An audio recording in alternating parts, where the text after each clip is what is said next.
हालांकि वो अब ये नहीं पहचान पा रहा था कि क्या हो रहा है। यह एक शानदार जीत थी। अब तुम आराम कर सकते हैं, जैसे कि वे उसकी मां और सबसे प्यारे दोस्त के शब्द थे। अरमान ने ओबीडियंटली बच्चे की तरह अपनी आंखें बंद कर लीं, क्योंकि थकावट ने आखिरकार उसे हरा दिया और उसके चेहरे पर अनजाने में मुस्कान आ गई। आपने first stage blazing beetle level 30 की सोल पावर हासिल की है। आपको मैजिक प्लस 50, माना plus 70, health plus 40, stamina plus 28, strength plus 15 point हासिल हुए हैं। आपका लेवल बढ़ गया है और अब आप लेवल 16 पर पहुंच गए हैं। आपको प्लस 2 स्टेटस पॉइंट मिलते हैं, जिन्हें आप फ्रीली डिस्ट्रीब्यूट कर सकते हैं। आपका लेवल बढ़ गया है और अब लेवल 17 पर पहुंच गए हैं। आपका लेवल बढ़ गया है और अब लेवल 18 पर पहुंच गए हैं। आपका लेवल बढ़ गया है और अब लेवल 19 पर पहुंच गए हैं। आपका लेवल बढ़ गया है और अब आप लेवल 20 पर पहुंच गए हैं। आपको मुफ्त में डिस्ट्रीब्यूट करने के लिए दो स्टेट पॉइंट मिलते हैं। लिली ने बेशर्मी से अपनी अप्पर बॉडी पर आराम कर रहे उस कम खूबसूरत चेहरे को देखा और उसके होठों पर एक अजीब सी मुस्कान आ गई, क्योंकि उसे पिछली लड़ाई को बहुत ध्यान से देखा था। फर्स्ट स्टेज ब्लेजिंग बीटल का सिर्फ एक अटैक अरमान को मारने के लिए, या कम से कम उसे बेहोश करके समुद्र से बाहर निकली मछली की तरह हेल्पलेस बना देने के लिए काफी था। हालांकि वो सबसे खतरनाक हमलों से बचने में कामयाब रहा, और उन हमलों के बाद ही उसे चोट लगी जब भी उसकी जान को खतरा होता। लिली सिर्फ अपनी मुट्ठियां बंद करके हेल्पलेस होकर देखती और चाहती कि वो यहीं पर न मर जाए। लेकिन लिली अच्छी तरह से जानती थी कि इस बार अरमान का ओपोनेंट बहुत ही ज्यादा पावरफुल था। भले ही उसके सभी स्टेट नॉर्मल आदमी के लेवल 15 की कंपैरिजन में बहुत ज्यादा थे, क्योंकि वो लगातार पावरफुल मॉन्स्टर से सोल पावर को एब्जॉर्ब कर रहा था। एक 15 लेवल का नॉर्मल आदमी और एक फर्स्ट स्टेज मॉन्स्टर के बीच का डिफरेंस को पार करना बहुत ही मुश्किल था। ह्यूमन के अपोजिट, जो हर लेवल के बाद किसी भी एट्रीब्यूट के लिए पॉइंट हासिल करते हैं, मॉन्स्टर को इनमें से कुछ भी नहीं मिलता है। हालांकि बदले में उनके सभी पावर्स में थोड़ा सा इजाफा होता है। वो उसे फार्मेसी की बिल्डिंग की ओर ले गई, जो इत्तेफाक से कुछ ही मीटर की दूरी पर थी। फर्स्ट स्टेज ब्लेजिंग बीटल की लाश सभी तरह के मलबे से घिरी हुई थी और उसका बड़ा सा सिर उसकी बॉडी के बाकी बॉडी पार्ट से लगभग अलग हो गया था। लिली ने मॉन्स्टर की बॉडी की ओर इशारा किया और कुछ चीजें उसकी ओर हवा में उड़ती हुई आ गई। एक नजर डालने के बाद उसने उन्हें बस दूर रख दिया। कम से कम मैं इतना तो कर सकती हूं। अरमान ने लंबे समय तक आराम नहीं कर सका। हालांकि उसकी माइंड पावर पूरी तरह से ड्रेन हो गई थी, लेकिन उसे अपनी बॉडी पर रेंगने वाली हजारों लाल चींटियों जैसा दर्द और खुजली महसूस हो रही थी। जब उसने अपनी आंखें खोलीं तो वो अपनी मौजूदा कंडीशन को देखकर मुंह बनाने से खुद को रोक नहीं सका। इस फैक्ट के लिए थैंक यू कि बारिश के पानी ने उसके चेहरे पर लगे खून को धो दिया था। वो अब अपनी बाईं आंख से देख सकता था। हालांकि मेंटली एग्जॉस्ट होने की वजह से उसकी नजरें पहले जितनी फोकस नहीं थीं।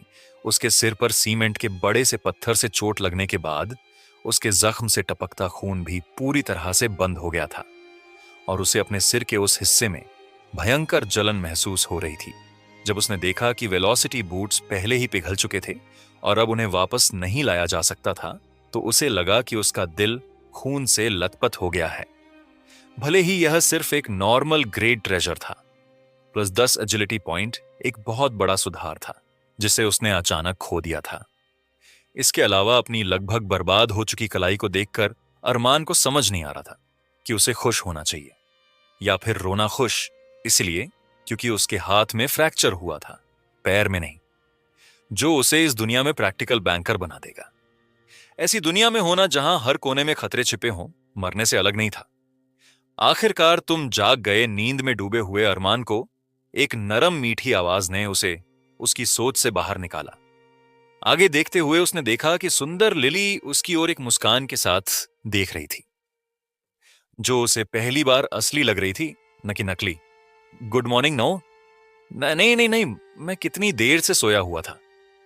अरमान अचानक किसी बात को लेकर चिंतित हो गया और उसने जल्दी से पूछा, क्योंकि वह खड़ा होने की कोशिश कर रहा था। बदकिस्मती से वो बुरी तरह फेल हो गया, क्योंकि उसे अपने पैरों में जलन महसूस हुई। केवल अब उसे एहसास हुआ कि उसे अलग अलग बॉडी पार्ट जल चुके हैं। इसके अलावा उस जगह में उसे जो जलन महसूस हुई वो सच में बहुत दर्द देने वाली थी। अभी केवल 30 मिनट हुए हैं, चिंता मत करो। लिली के शब्दों ने उसे एक बार फिर शांत कर दिया। अपने दांत पीसते हुए और माथे पर पसीने की बूंदें साफ करते हुए अरमान ने गुर्राते हुए कहा, क्या हुआ? मुझे इतनी खुजली क्यों हो रही है? उस फर्स्ट स्टेज मॉन्स्टेट के खिलाफ अपनी लड़ाई के दौरान तुम्हें कई तरह की चोटें लगी थीं। लिली ने धीरे से समझाया, अगर तुम पहले वाले अरमान होते तो तुम मर सकते थे। हालांकि अपने से ज्यादा पावरफुल मॉन्स्टर की सोल पावर को एब्जॉर्ब करने के बाद तुम्हारे सभी पॉइंट्स में काफी बदलाव आया है। तुम्हारे हेल्थ पॉइंट उस स्पीड को भी इफेक्ट करता है जिस पर तुम्हारी बॉडी अलग अलग चोटों से ठीक होती है। अभी तुम्हें जो खुजली महसूस हो रही है उसकी वजह यह है कि तुम्हारा हाई हेल्थ पॉइंट की वजह से उस स्पीड से ठीक कर रहा है जिस स्पीड से आप एक्सपीरियंस करते हैं। अरमान बहुत ही क्यूरियस था अपनी स्टेट्स स्क्रीन को देखने के लिए, ताकि वो ये पता लगा सके कि अब उसके स्टेट कितने ज्यादा हाई हैं। Name Arman, level 20, race human, job none, title none, strength 55, सतीस, एजिलिटी 71, स5, हेल्थ 85 +5, स्टैमिना 75 +5, माना 199 +5, मैजिक 179 +5। ये स्टेट मेरे हैं लेवल 20। वो बिना किसी मतलब के खुद से ही सवाल करने लगा। इससे पहले क्योंकि वो बेहोश हो गया था, अरमान को नहीं पता था कि फर्स्ट स्टेज ब्लेजिंग बीटल को मारने और उसकी सोल पावर एब्जॉर्ब करने के बाद उसने कितने पॉइंट हासिल किए थे। उसके मौजूदा स्टेट्स फर्स्ट स्टेज मॉन्स्टर के सोल पावर एब्जॉर्ब करने से पहले उसके स्टेट्स से पूरी तरह से अलग थे। यहां तक कि उसका लेवल भी इतना बढ़ गया था।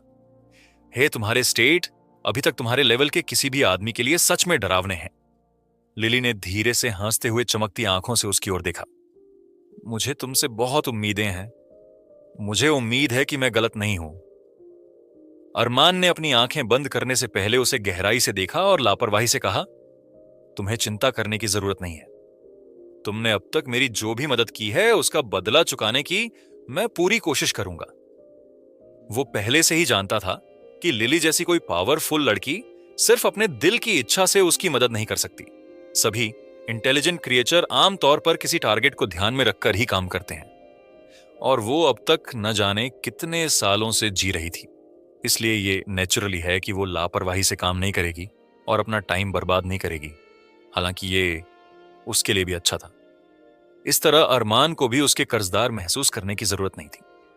तुम जानते हैं, जो लड़के बहुत ज्यादा होशियार होते हैं उन्हें बहुत पसंद नहीं किया जाता है। लिली ने प्यारा सा चेहरा बनाकर किसी छोटी बच्ची की तरह कहा।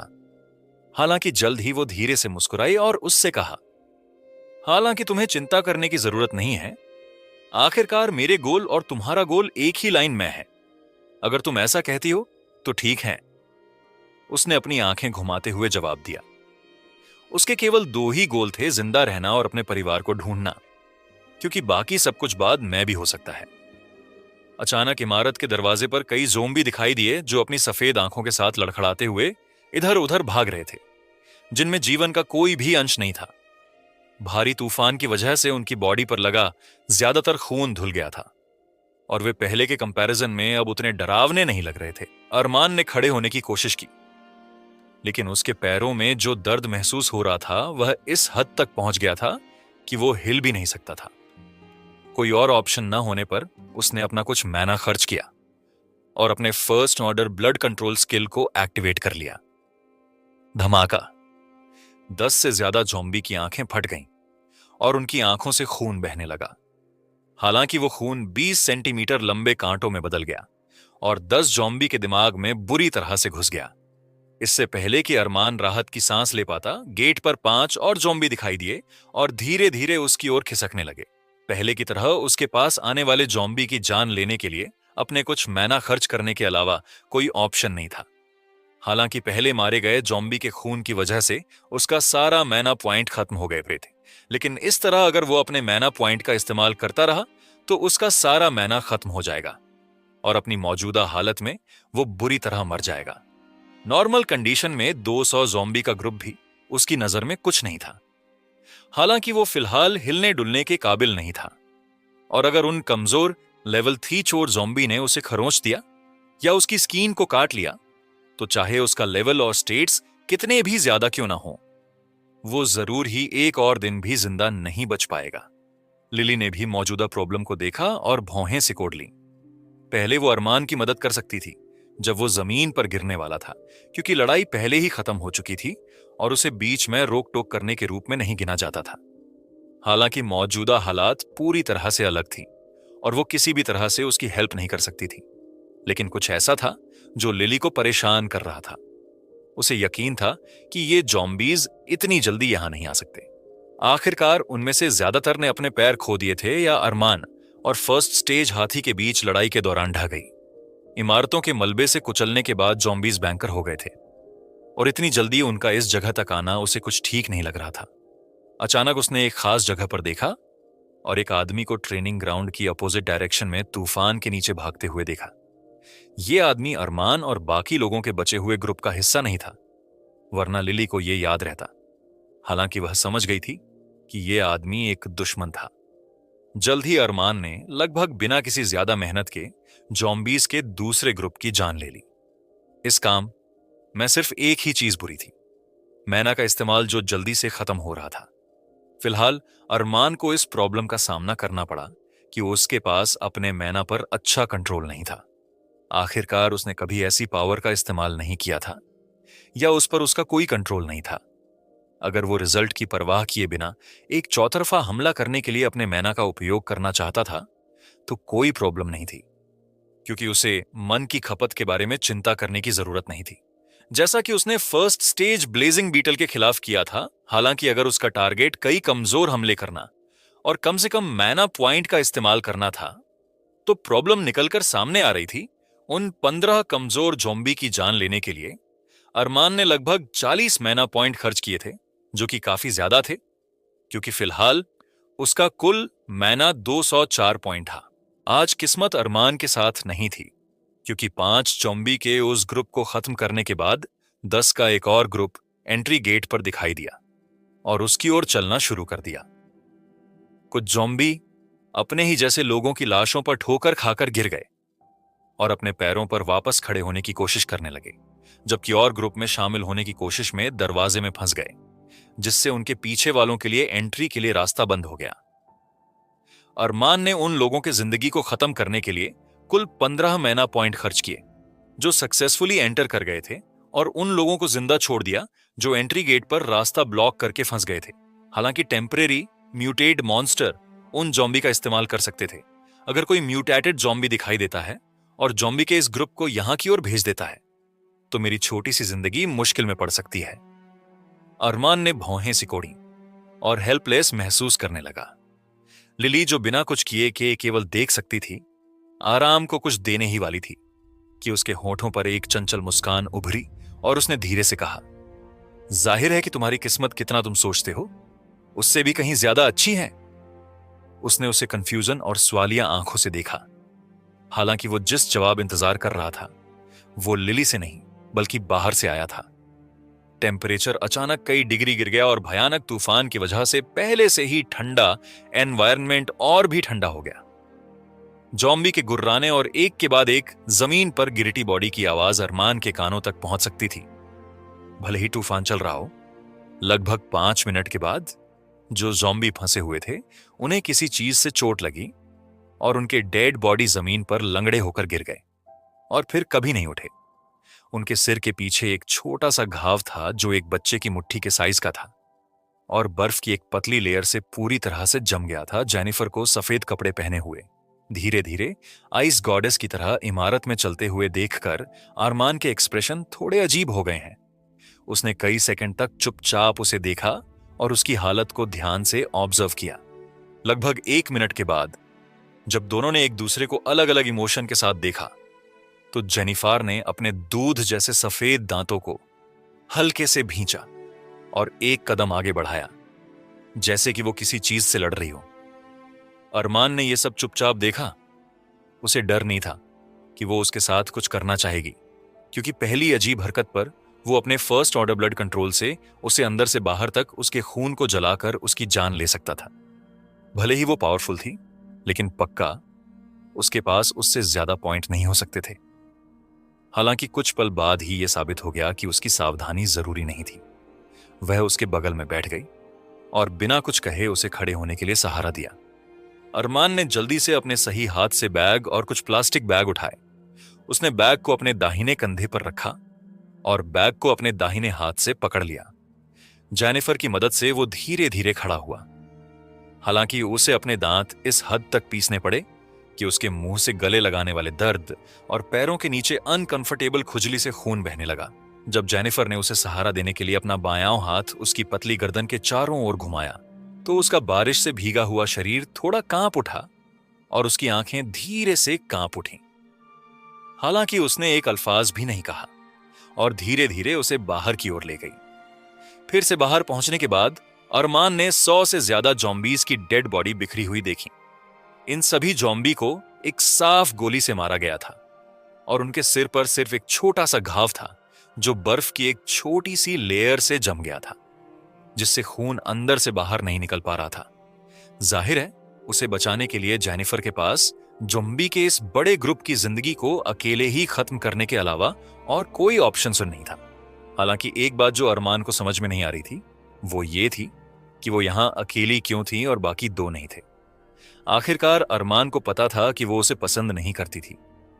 एक और बात जो उसे थोड़ा परेशान कर रही थी वो ये थी कि वो शुरू में यहां क्यों थी। आखिरकार समझौता ये हुआ था कि वो अकेले ही दवाइयों की तलाश करेगा और उसके अभिषेक और विक्रम के ग्रुप में शामिल नहीं होगा। इसलिए उसके लिए इस जगह पर आना ज्यादा समझदारी नहीं थी, जब उसे सेफ जगह पर इंतजार करना चाहिए था जहां ठंडा पानी उस तक नहीं पहुंच पाता। हालांकि सच्चाई ये थी कि जेनिफर की हेल्प ने अरमान को एक बड़ी मुसीबत से बाहर निकाला था जो आगे चलकर उसकी जान ले सकती थी। हालांकि ये देखते हुए कि उसका बोलने का कोई इरादा नहीं था, उसने भी कुछ नहीं कहा और अपने हर कदम पर महसूस किए जाने वाले दर्द को बर्दाश्त करने पर कंसंट्रेट कर दिया। जब वे बड़े हाथी फर्स्ट स्टेज ब्लेजिंग बीटल की लाश के पास से गुजरे तो जेनिफर ने झिझकते हुए कुछ पूछने की कोशिश की, लेकिन आखिर में वो किसी और चीज पर ज्यादा कंसंट्रेट कर रही थी क्योंकि उसके दांत अब भी कसकर बंद थे। बिना कुछ कहे वो आगे बढ़ती रही। दोनों चले और तूफान ने उन पर बेरहमी से हमला किया। उनमें से किसी ने भी कुछ नहीं कहा क्योंकि वे दोनों अलग अलग रीजन से लड़ रहे थे और उनकी सारी विल पावर आगे बढ़ने पर ही फोकस थी। इस सब के बारे में एक अच्छी बात यह थी कि फर्स्ट स्टेज ब्लेजिंग बीटल और उसकी लपटों के जंगली हमले की वजह से कोहरा काफी कम हो गया था, इसलिए वे पहले की कंपैरिजन में बहुत बेहतर देख सकते थे। अचानक 15 ज़ॉम्बीज का एक ग्रुप एक कोने से घूमा और रास्ता रोकने के लिए सामने आ गया। हालांकि जेनिफर ने लापरवाही से अपना हाथ हिलाया और 15 बर्फ के भाले दिखाई दिए, मानो उनका अपना दिमाग हो। 15 बर्फ के भाले तेजी से उड़े और अगले ही पल वे 15 ज़ॉम्बीज के सामने आ गए। बेवकूफ क्रिएचर के सिर पर सटीक वार किया गया और एक पल बाद वे बेजान होकर गिर पड़े। दो लोगों के छोटे से ग्रुप ने 20 कदम भी नहीं उठाए थे कि भूरे रंग के फर वाला एक म्यूटेटेड डॉग कहीं से अपीयर हुआ और उन पर गुस्से से हमला किया। म्यूटेटेड डॉग की स्पीड बहुत तेज थी, कम से कम 30 या 40 पॉइंट एक नॉर्मल आदमी के पास चिल्लाने का समय भी नहीं होता इससे पहले कि उसका गला चीर दिया जाता। हालांकि जेनिफर ने अपने अटैक को करने के लिए केवल एक वर्ड का इस्तेमाल किया, फ्रीज। उसकी ठंडी आवाज के गिरने के बाद म्यूटेटेड डॉग की बॉडी अपनी जगह पर ही रुक गई। अपने पैरों के नीचे पानी का इस्तेमाल करते हुए मॉन्स्टर की बॉडी धीरे धीरे जमने लगी जब तक कि वो एक बेजान बर्फ की मूर्ति नहीं बन गया। यह देखकर अरमान जेलस होने से खुद को रोक नहीं सका। अगर उसके पास भी उतना ही ज्यादा मैनवर कंट्रोल होता जितना कि उसके पास था तो उसकी लाइफ के लिए कितना अच्छा होता और उसे कई हमलों के बाद अपना सारा मैना खोने का भी डर नहीं होता। हालांकि वो इस बात पर इतना फोकस था कि उसके हमले कितने पावरफुल और एक्यूरेट थे कि उसने ये नहीं देखा कि उसकी आवाज उसे मिलने के बाद पहली बार थोड़ी कांप रही थी। उसने तुरंत अपने दांत पीस लिए जैसे कि उस वर्ड ने उसकी सारी एनर्जी खर्च कर दी हो और धीरे धीरे उसका सपोर्ट करना जारी रखा। चाहे वो अरमान हो या जेनिफर, दोनों के बाल से लेकर पैर की उंगलियां तक भीग गए थे और अगर ऐसा नहीं होता क्योंकि वे दोनों अपने अपने लेवल से कहीं ज्यादा पॉइंट वाले इवॉल्वर्स ना होते तो वे जरूर ही वो बीमार हो जाते। अरमान की चोटों की वजह से जेनिफर के पास कछुए की स्पीड से आगे बढ़ने के अलावा कोई ऑप्शन नहीं था और जब तक वे दोनों ट्रेनिंग ग्राउंड में वापस आए तब तक उन्हें फार्मेसी से निकले हुए 1 घंटे से थोड़ा ज्यादा टाइम हो चुका था। ट्रेनिंग ग्राउंड के अंदर का माहौल बेहद उदास था।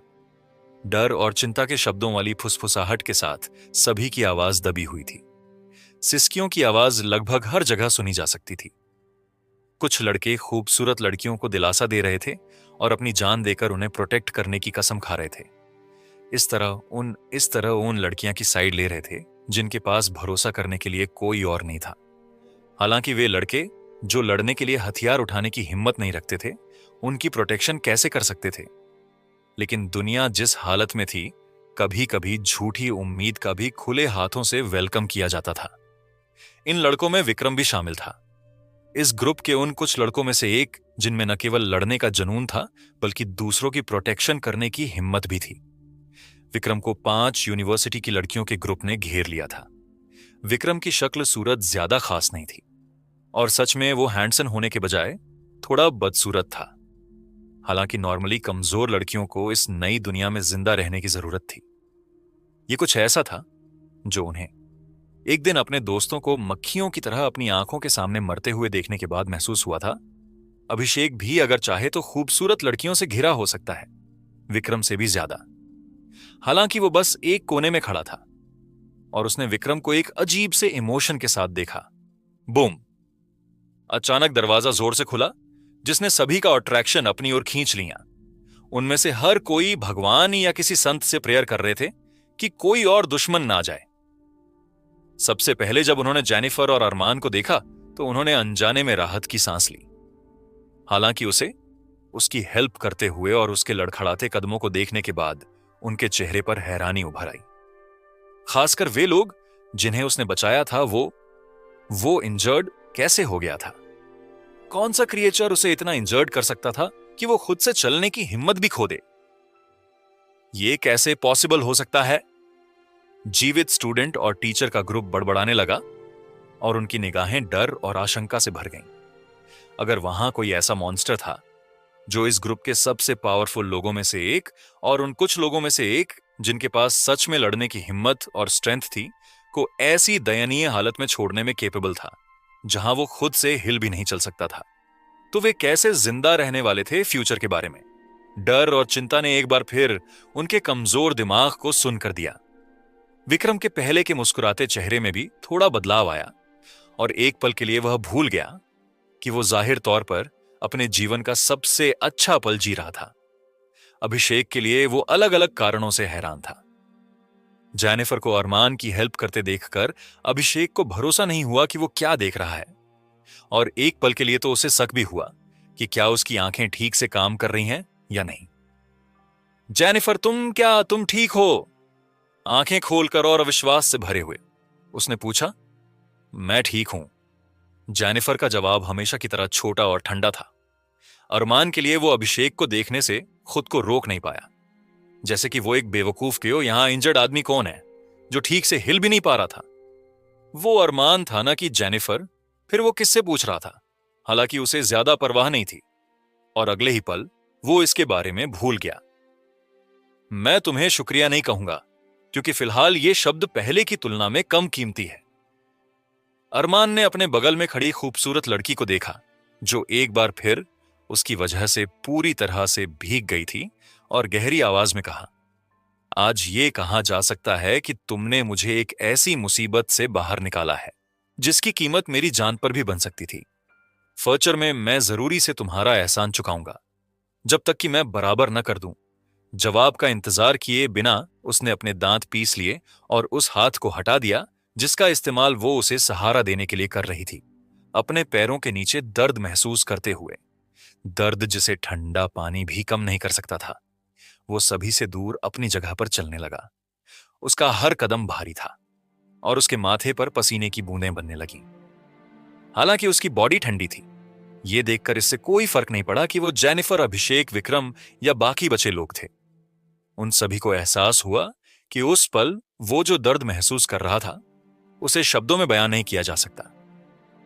वो अभिषेक कुछ कहना चाहता था, लेकिन जैसे ही उसने जेनिफर को देखा उसने चुप रहना ज्यादा बेहतर समझा। जेनिफर के लिए उसने गलियारे के अंत में उसकी पीठ को धीरे धीरे गायब होते देखा और हालांकि वो सच में अरमान को पसंद नहीं करती थी, उसने एडमिट किया कि कम से कम वो हिम्मती और समझदार लड़का था। दूसरों से अलग उसने विक्रम की ओर देखा और उसकी आंखों में घृणा, नफरत और तिरस्कार की चमक थी। और वो ठंडी आवाज में फुसफुसाते हुए बोली, तुम कमीने हो। दरअसल जब वो अरमान को खोजने गई थी तो जेनिफर अकेली थी, क्योंकि अभिषेक को यह देखने के लिए पीछे रहना पड़ा था कि विक्रम कुछ बेवकूफी न करे। क्योंकि जब उसने उन दोनों को उसे खोजने के लिए मना किया था तो विक्रम ने सबसे पहले यह कहते हुए मना कर दिया था कि अरमान अकेले ही बाहर जाना चाहता था, जबकि विक्रम के शब्द सच थे। जेनिफर ने शहर में हाई एजुकेशन हासिल की थी। उसके टैलेंट के अलावा उसके पास आज जो कुछ भी है उसके लिए बहुत मेहनत की थी। वो होशियार थी और आगे की सोचकर चलने वाली लड़की थी और जानती थी कि लंबे समय में अरमान की मदद की जरूरत होगी, क्योंकि उसकी आदतों के बावजूद वह एक अच्छा फाइटर था। इसीलिए जब विक्रम ने मना कर दिया और उसकी आंखों में लगभग गंदे लस्ट को देखा तो जेनिफर के पास अभिषेक को उसकी देखभाल करने और उसे कुछ भी बेवकूफी नहीं करने से रोकने के लिए यहां छोड़ने के अलावा कोई ऑप्शन नहीं था। जहां तक इस बात का सवाल है कि वो क्यों नहीं रुकी और अभिषेक को अरमान को खोजने नहीं जाने दिया, तो इसकी वजह यह थी कि अपने सेल्फ कंट्रोल के बावजूद भी उसे उसकी बैंकर की बातों को सहने का भरोसा नहीं था और वो उसे बर्फ की मूर्ति में बदल सकती थी। जेनिफर, क्या तुम सच में ठीक हो? अब जब वे बाकी लोगों से थोड़ी दूर थे, अभिषेक ने उसे चिंतित होकर देखा और पूछा। जेनिफर ने जवाब नहीं दिया और जैसे वो थक गई हो उसने अपनी आंखें बंद कर लीं और एक कोने में बैठ गई। उसकी व्हाइट ड्रेस पूरी तरह से भीग चुकी थी, उसके बॉडी के वक्रों को गले लगा रही थी और उसे पहले से भी ज्यादा अट्रैक्टिव बना रही थी। यहां तक कि सज्जन और दयालु अभिषेक भी अपनी आंखों को बेकाबू होने से नहीं रोक सका और चुपके से एक दो नजरें चुरा लीं और फिर अपनी आंखें बंद कर लीं ताकि और ना देख सके। बाकी सबकी नजरें उस पर पड़ रही थीं और ऐसा लग रहा था कि वे उसे अपनी आंखों से खा जाना चाहती हैं, लेकिन उसके पास उन पर ध्यान देने का कोई इरादा या फालतू एनर्जी नहीं थी। वैसे भी उसे बहुत पहले से ही इसकी आदत हो गई थी। इसकी मां की भाड़ में जाओ, अरमान ने खुद को कोसने से नहीं रोक सका और उसने अपने दांत पीस लिए और दबाव को कम करने के अलावा किसी भी चीज की परवाह किए बिना टूटे हुए पत्ते की तरह जमीन पर गिर पीस कोई आदमी कभी इमेजिन भी नहीं कर सकता कि आग में जलने के बाद अपनी स्किन के छिलने और मांस के फटने का दर्द कितना भयानक होता है। अरमान ने अपने लाइफ में कभी भी इस तरह के भयानक दर्द का एक्सपीरियंस नहीं किया था और अगर पॉसिबल हो तो वो इसे फिर से एक्सपीरियंस भी नहीं करना चाहता था। यह प्राउड करने का यही नतीजा होता है। लिली ने उसे बेरहमी से चिढ़ाया, फिर भी वो आगे बढ़ी और बहुत ही प्यार से अपनी मूवमेंट के साथ उसे दीवार के सहारे बहुत आराम से पीछे झुकने में मदद की। मुझे अकेला छोड़ दो। अरमान ने अपनी आंखें घुमाई और कहा, गहरी सांस लेते हुए, अपने दर्द से लड़ते हुए। उसकी छाती ऊपर नीचे हो रही थी। मैं पहले से ही उस लड़की का एहसानमंद हूं और मैं उसकी मदद के लिए सच में शुक्रगुजार हूं। उसकी वजह जो भी हो, बात यह थी कि उसने मेरे सबसे कमजोर पल में मेरी मदद की, लेकिन मैं उसका और कर्जदार नहीं होना चाहता। तुम और वो लड़की एक दूसरे को पहले से जानते हैं? लिली ने उसके पास बैठते हुए पूछा। नहीं, दुनिया के इस नरक बनने से पहले उसने और मैंने कभी बातचीत नहीं की थी और शायद हमारे लाइफ में कभी नहीं होगी। अरमान ने अपनी आंखें बंद की और थका हुआ महसूस करते हुए चुपचाप जवाब दिया। तो फिर तुम उससे इतनी केयरफुल क्यों लग रहे थे? लिली ने देखा था कि अरमान ने सभी से दूरी बनाए रखी, लेकिन वो जेनिफर के खिलाफ ज्यादा से ज्यादा केयरफुल लग रहा था, जबकि सभी लड़के किसी न किसी तरह से उससे अट्रैक्टेड थे। अरमान दूर रहने की पूरी कोशिश कर रहा था। जितना ज्यादा हो सके उतना अच्छा है। यह कुछ ऐसा था जिसने उसे अब तक कंफ्यूज कर रखा था। इसलिए उसने उसे बेहतर तरीके से जानने के लिए अरमान से पूछने का फैसला किया, क्योंकि ऐसा लग रहा था कि कोई बैक स्टोरी है। यही वजह थी कि लिली ने सोचा था कि वे पहले से ही एक दूसरे को जानते थे। अरमान थके हुए अनजाने में जवाब दिया, अब सभी लड़कियां अच्छी चिड़िया नहीं है। लिली उसके शब्दों से हैरान थी। वो उसे पूछना चाहती थी कि उसका क्या मतलब है, लेकिन जब उसने उसे देखा तो उसे एहसास हुआ कि वो पहले ही सो चुका था। दर्द इतना ज्यादा था कि अरमान जैसे ही सेफ जगह पर पहुंचा, तो वो जल्दी ही सो गया। आखिरकार उसकी न केवल बॉडी में दर्द था, उसका मन हद से ज्यादा थका हुआ था, क्योंकि वो एक ऐसी लड़ाई लड़ने के बाद अभी तक ठीक से आराम नहीं कर पाया था जिसमें उसकी लाइफ कई मौकों पर खत्म हो सकती थी। सच में वो इतना थका हुआ था कि उसे यह भी ध्यान नहीं रहा कि बेहोश होने से पहले उसने आखिर में क्या कहा था। हालांकि उसे जागे हुए 5 या 6 घंटे ही हुए थे, लेकिन फर्स्ट स्टेज ब्लेजिंग बीटल के खिलाफ मौत की लड़ाई, जो उसका पहला दुश्मन था और जिसने सच में इवोल्यूशन के रियल स्टेप्स को भी पार कर चुका था, उससे लड़ने के बाद अरमान को ऐसी थकावट महसूस हुई जैसे कोई व्यक्ति लगातार 2 दिनों से सोया ना हो। इसलिए जब उसका थका हुआ दिमाग और दर्द भरी बॉडी सेफ जगह पर पहुंचने के बाद सोने के लिए मजबूर कर दिया और उसे अगले दिन तक जागने की परमिशन नहीं दी, दुनिया काफी ही बदल चुकी थी। यह कहना कि पिछली सोसाइटी पूरी तरह से ढह चुकी थी, कम से कम यह कहना गलत नहीं था।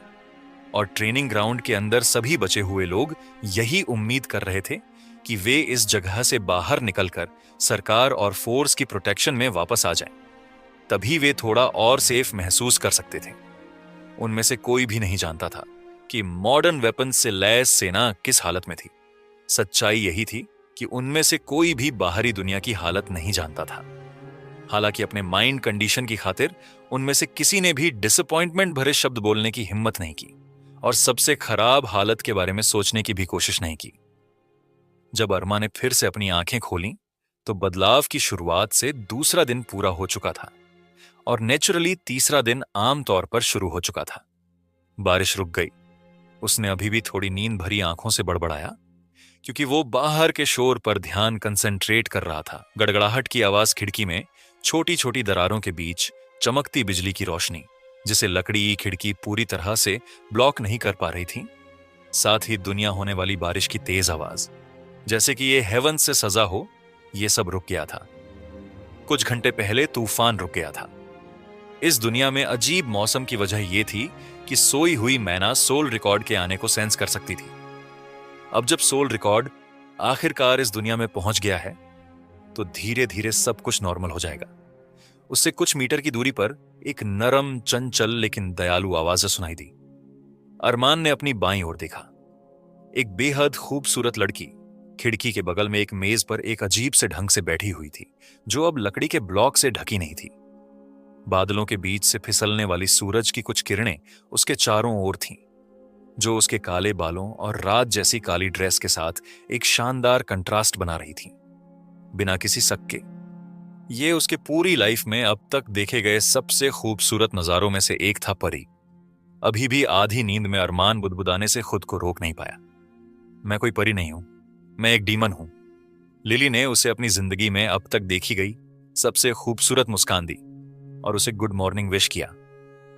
हालांकि उसकी मुस्कान खूबसूरत थी, अरमान के लिए यह बेहद खतरनाक थी, मानो उसे बिजली का झटका लगा हो। वो चौंक गया और दूर देखते हुए उसने जवाब दिया, तुम्हें भी गुड मॉर्निंग।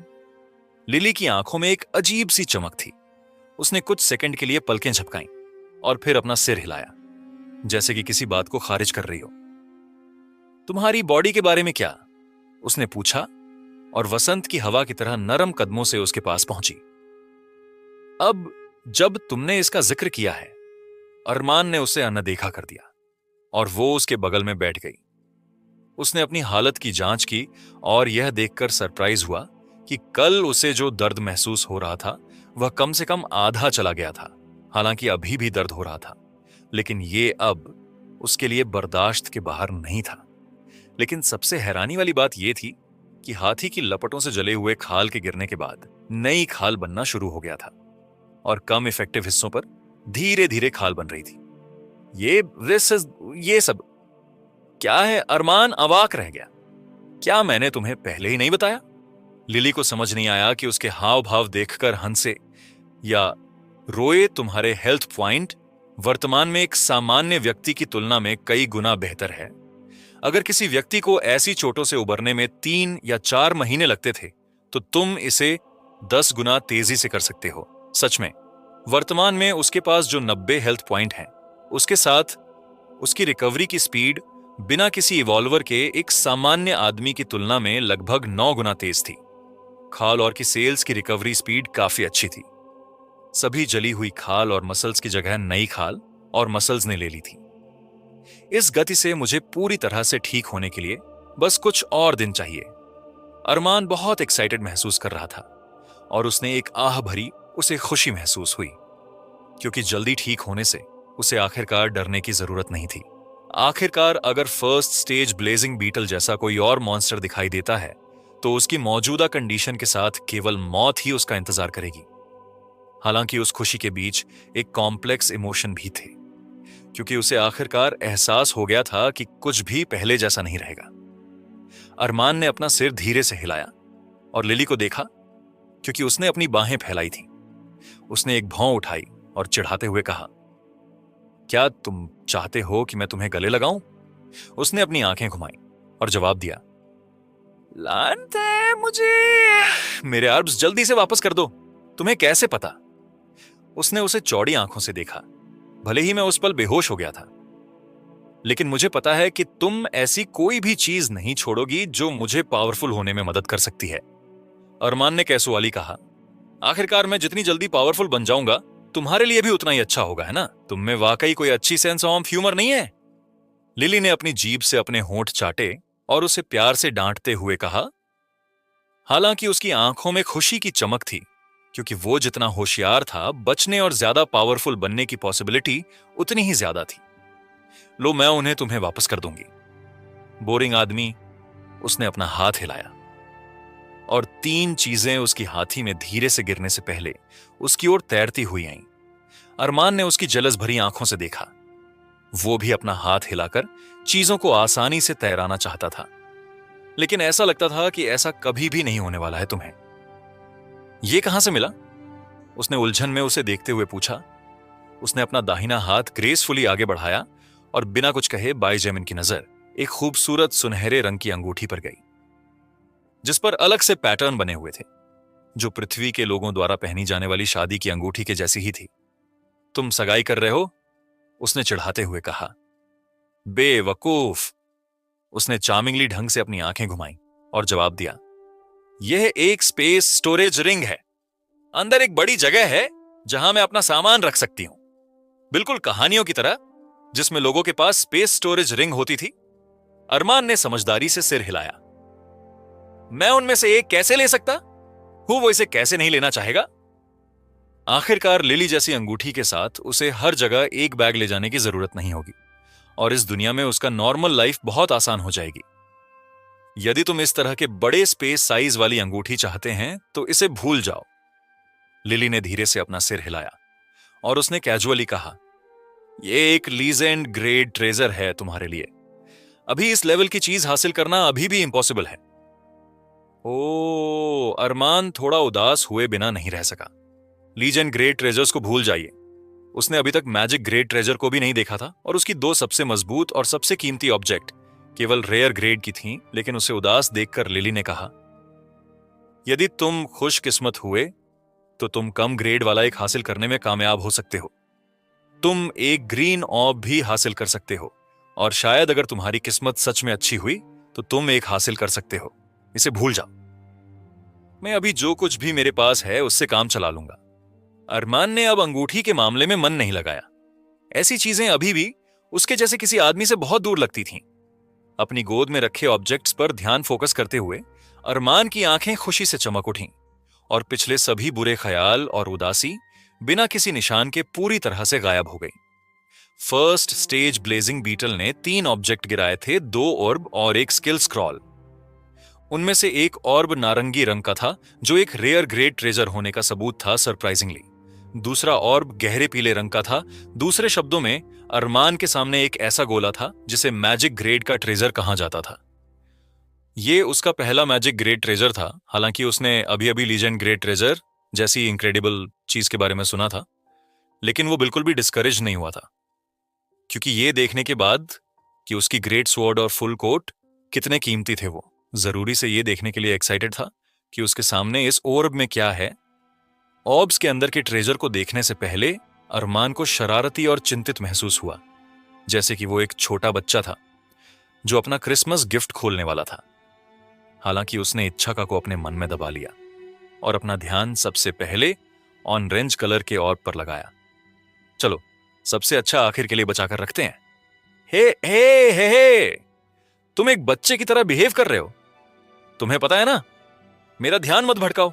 हल्की फुल्की बातचीत के बीच जैसे कि बाहरी दुनिया अभी भी शांत थी और जैसे कि मौत का खतरा हर कोने में नहीं था, अरमान ने ऑरेंज रंग के ऑर्ब को थोड़ी ताकत से दबाया और लाइट की चमक के बाद उसके सामने एक नई चीज आई।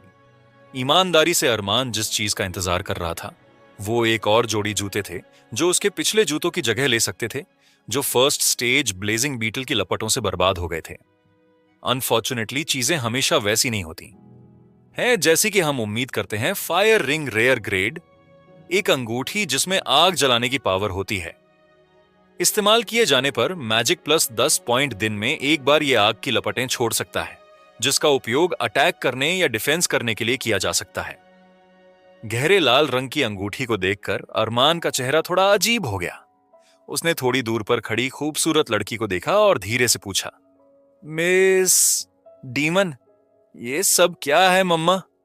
तुम्हारा क्या मतलब है? लिली ने अपनी लंबी पलकें झपकाई और उसे प्यार से देखा, जैसे कोई पप्पी अपने मालिक को प्यार से देखता है। तुम्हारा क्या मतलब है? अरमान को नहीं पता था कि वो मासूम बन रही थी या सच में समझ नहीं पा रही थी। इसलिए उसने पेशेंटली पूछा, एक रेयर ग्रेड ऑर्ब के पास इस अंगूठी जैसे जादू वाला ट्रेजर क्यों होगा? किसने कहा कि मैजिक वाले ट्रेजर केवल मैजिक ग्रेड ऑर्ब से ही निकल सकते हैं? लिली ने उसे देखा और एक बड़ी बहन के जैसे उसे धीरे से समझाया, हालांकि यह सच है, इसकी पॉसिबिलिटी कम है, लेकिन रेयर ग्रेड के खजाने से लेकर तुम्हारे हाथों में अंगूठी जैसी ट्रेजर दिखाई दे सकते हैं। ये मेरे स्पेस स्टोरेज रिंग के मामले के जैसे ही हैं। यहां तक कि एक एपिक ग्रेड में भी ये हो सकता है, लेकिन इसका ग्रेड बहुत लो होगा।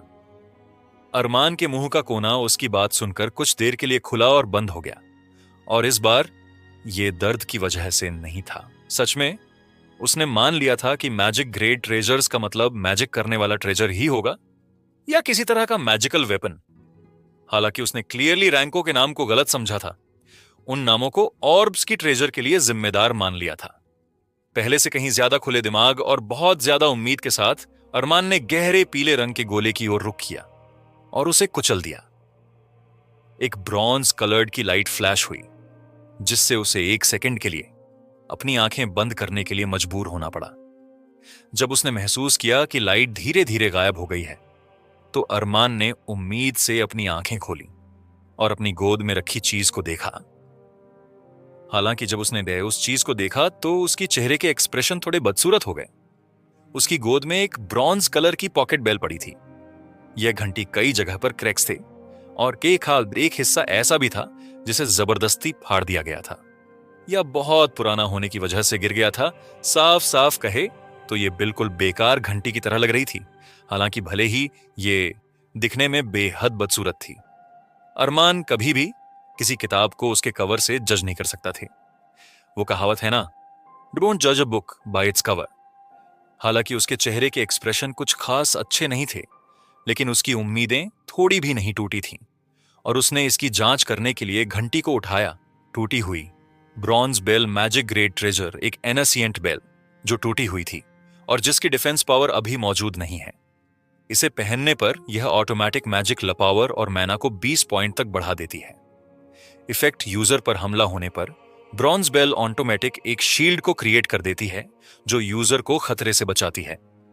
डैमेज की क्वांटिटी इफेक्ट से इसकी टाइम लिमिट इफेक्ट होती है और अपनी सारी एनर्जी खत्म होने के बाद इसे अपनी पावर को रिचार्ज करने में 24 घंटे लगते हैं। अरमान के एक्सप्रेशन थोड़े अजीब और एक्सप्लेन करने में मुश्किल थे। एक ओर वो खुश महसूस कर रहा था, लेकिन दूसरी ओर वो कंफ्यूजन भी महसूस कर रहा था। Practically non existent defensive power. खैर, ब्रॉन्ज बेल की अपीयरेंस को देखकर उसे उस डिस्क्रिप्शन के अलावा और कुछ उम्मीद नहीं थी। इसे भूल जाओ। 20 मैजिक पॉइंट और 20 मैना पॉइंट बहुत बढ़िया हैं, उसने खुद से जोर से कहा, जैसे कि वो अपना मूड ठीक करना चाहता हो। क्यूरियसली लिली ने टूटी हुई घंटी उठाई और इसकी जानकारी उसके दिमाग में ब्लैक वर्ड्स के साथ दिखाई देने लगी। उसने इसे अरमान को वापस सौंप दिया और उसे बताया कि हालांकि यह घंटी टूटी हुई है और इसका डिस्क्रिप्शन कहता है कि इसकी डिफेंसिव पावर काफी ज्यादा है, मेरे हिसाब से ये सबसे ज्यादा पावरफुल ट्रेजर है। उन सबसे ज्यादा जो तुम्हारे पास मौजूद है, ये उन सबसे ज्यादा पावरफुल है। ओ, उसके कान धीरे से फड़कने लगे और उसकी दिलचस्पी उसमें बढ़ गई। उसने चमकती आंखों से उसकी ओर देखा और उसके बाद पूरी का इंतजार करने लगा।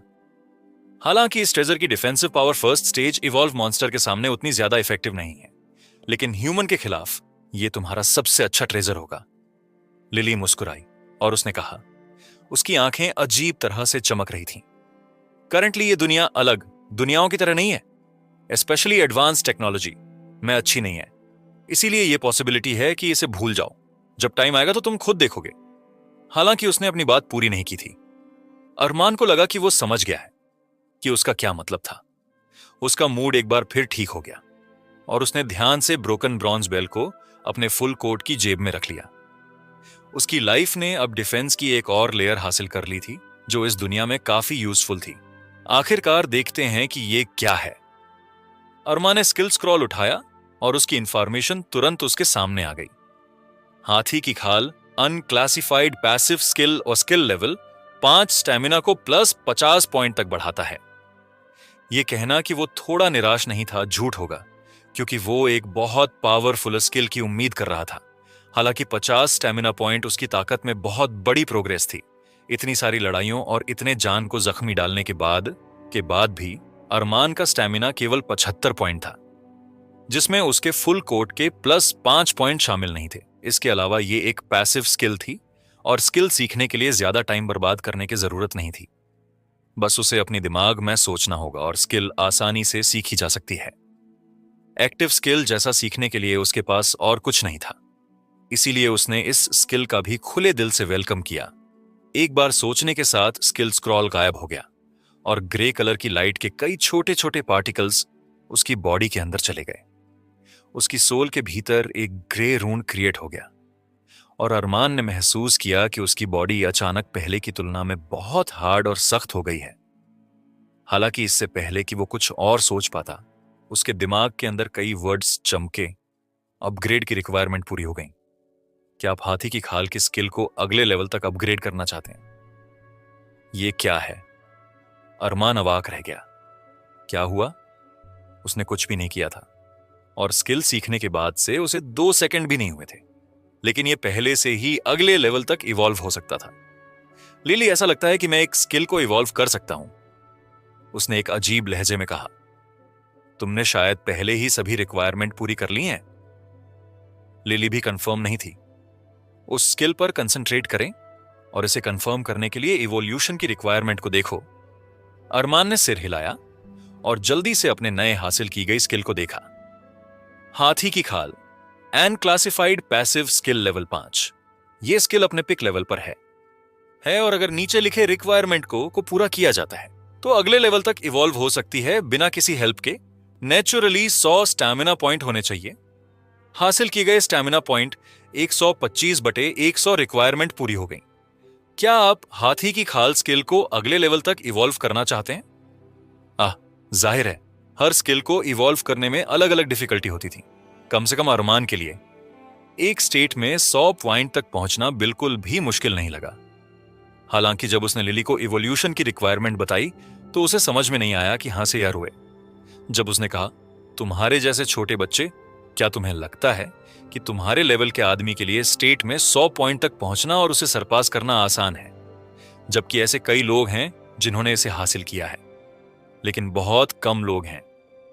इसके अलावा तुम यूनिवर्स की हिस्ट्री में पहले लिविंग क्रिएचर्स हो जो इतनी तेजी से कोई स्किल इवॉल्व करने में कैपेबल है। अरमान को उसकी बातों पर खुशी हुई, लेकिन उसने उस खुशी को अपने सिर पर हावी नहीं होने दिया। हालांकि लिली के अकॉर्डिंग वो इतनी तेजी से कोई स्किल इवॉल्व करने वाला पहला आदमी हो सकता है, लेकिन यह सिर्फ एक अनक्लासिफाइड पैसिव स्किल थी। इसीलिए अरमान को भरोसा नहीं हुआ कि उसका यह काम कुछ ज्यादा ही एक्स्ट्रा ऑर्डिनरी है। बेशक अरमान को इस बात का बिल्कुल भी अंदाजा नहीं था कि लिली उसकी तुलना बाइबल के गॉड जैसे डिमन से कर रही थी, जिनकी ईसाई पूजा करते थे, वरना उसकी बातें इतने आसान नहीं होती। अरमान को ऐसी अचीवमेंट इतनी बड़ी बात क्यों नहीं लगी? इसका असली वजह यह थी कि वो केवल एक अनक्लासिफाइड पैसिव स्किल को इवॉल्व कर रहा था, ऐसा नहीं था कि वो किसी भी तरह से कोई पावरफुल स्किल इवॉल्व कर रहा था। इसके अलावा, जबकि यह सच था कि अरमान का स्टैमिना बाहरी किसी भी ट्रेजर के बिना एक 125 नेचुरली पॉइंट्स तक पहुंच गया था, सच ये था कि उसने लगभग आधे पॉइंट्स एलिफेंट स्कीन स्किल से ही हासिल किए थे। बेशक सभी के साथ ही ये फैक्ट कि वो केवल 2 दिनों में अपने स्टेमिया में इतनी ज्यादा बढ़ोतरी कर सकता, वाकई में एक अच्छी अचीवमेंट थी। लिली ने कभी किसी ऐसे क्रिएचर से मुलाकात या किसी ऐसे के बारे में नहीं सुना था जो इतनी जल्दी प्रोग्रेस करने में कैपेबल हो। एक ही सोच के साथ एलिफेंट स्कीन स्किल इवॉल्व होना शुरू हो गई थी। अरमान की सोल के अंदर गहराई से उकेरा गया। ग्रे रूंड लाइट के साथ चमक उठा। उसके अंदर से बिजली के जैसी लाइट चमक उठी और उसकी पूरी बॉडी गर्म होने लगी, क्योंकि उसकी स्किन के हर मिलीमीटर में एक अजीब सी गुदगुदी जैसी, लेकिन बॉडी को अलग सा सैटिस्फैक्शन देने वाली सेंसेशन महसूस हो रही थी। कई मिनटों के बाद उसके बॉडी के अंदर चमकती बिजली पीछे हट गई और उस रून ने उसको एब्जॉर्ब कर लिया जिससे वो पहले बाहर निकली थी। हालांकि अब ग्रे रून एक गहरे ब्रॉन्ज रून में बदल गया था। Elephant skin unclassified passive skill, level 5, bronze की skin, first stage, passive skill level 1, bronze skin, first stage, passive skill level. एक मैना के अवेकनिंग से पहले आपकी स्कीन पृथ्वी पर किसी भी लिविंग क्रिएचर के कंपैरिजन में बहुत हार्ड हो जाती है। स्टैमिना 100 पॉइंट बढ़ाता है। अरमान ने अपने टोटल स्टैमिना पॉइंट्स को देखा और उसकी मुस्कान उसकी लाइफ की अभी तक की सबसे ज्यादा खुश होने वाली मुस्कान थी। वो अपनी बॉडी के अंदर नेचुरली एंडलेस एनर्जी महसूस कर सकता था और एक बार फिर से मजबूत होने की फीलिंग ने उसे अपनी चोटों के बारे में भूलने के लिए इस हद तक एक्साइट कर दिया था। अब तुम्हें केयरफुल रहना चाहिए क्योंकि तुम्हारे पास इतनी जबरदस्त स्टैमिना है, लिली ने अचानक कहा और अरमान को उसके सपनों से बाहर खींच लिया। क्या क्यों उसने उसे कुछ चिंता से देखा? क्या यह हो सकता है कि सच में कुछ गड़बड़ थी, शायद इसलिए कि उसके आंकड़े थोड़े अजीब थी। आखिरकार अरमान का स्टैमिना का आंकड़ा उसका प्रेजेंट मैं हाई स्टेट पॉइंट का था और एक बड़े डिफरेंस से शायद बॉडी को किसी तरह खुद को बैलेंस करने की जरूरत थी। लिली ने उसे एक सीरियस एक्सप्रेशन से देखा और धीरे से कहा, ठीक है, तुम्हारा मौजूदा स्टैमिना एक नॉर्मल आदमी और लड़की के कंपैरिजन में लगभग 20 गुना ज्यादा है। इमेजिन करो कि क्या होगा अगर तुम अचानक एक लड़की की बॉडी के साथ जबरदस्ती करो या उसे अपने साथ सोने के लिए मजबूर करो। बेचारी लड़की शायद मर ही जाएगी। अरमान का चेहरा उसकी बातें सुनकर सड़ गया। उसे लगा कि लिली के दिमाग का कोई तार ढीला है जो वो ऐसी बात कर रही है। कोयले की तरह काले चेहरे के साथ अरमान ने अपने दांत पीसते हुए चिल्लाया, मैं कसम खाता हूं कि मैं किसी दिन तुम्हें अच्छे से सबक सिखाऊंगा। पता नहीं ये लड़की कैसी कैसी अजीब बातें करती हैं। हा हा हा, उसे अपने दांत पीसते हुए और उसे ऐसे देखते हुए जैसे वो उसे काट कर मार डालना चाहता हो। लिली को इतना मजा आया कि वो जोर जोर से हंसने लगी। ये पहली बार था जब उसने सोचा कि एक लो एग्जिस्टेंस इतना दिलचस्प होगा। अरमान को इंजर्ड हुए 3 दिन बाद सोल रिकॉर्ड की वजह से मैना को अवेकन किए जाने के बाद से छठा दिन था। इन 3 दिनों के दौरान अरमान ने कैफेटेरिया को नहीं छोड़ा और दरवाजा मजबूती से बंद किए रखा, खुद को बाकी लोगों से अलग कर लिया। खाने पीने के अलावा अरमान का एंटरटेनमेंट सिर्फ ब्यूटीफुल और चार्मिंग लिली के साथ बातचीत करना और उसकी सभी बातों को सुनना था। लगातार इवॉल्व होने की वजह से उसका डाइजेस्टिव सिस्टम अब एक नॉर्मल आदमी के मुकाबले काफी ज्यादा स्ट्रांग हो गया था। इस टाइम पर उसने कुछ और किए बिना अपनी चोटों से रिकवर होने पर फोकस किया। इसके अलावा किसी भी तरह की परेशानी से बचने के लिए अरमान ने अभिषेक से बात की और उसे कैफेटेरिया से सारा खाना बाहर निकालने के लिए कहा। केवल उतना ही खाना छोड़ दिया जितना उसे खुद के लिए चाहिए और थोड़ा सा इमरजेंसी के लिए रखा। इस तरह उसे उन लोगों के कांटेक्ट में नहीं आना पड़ा जिन्हें वो नहीं जानता था और जिस पर उसे भरोसा नहीं था, जबकि वो अभी भी इंजर्ड था।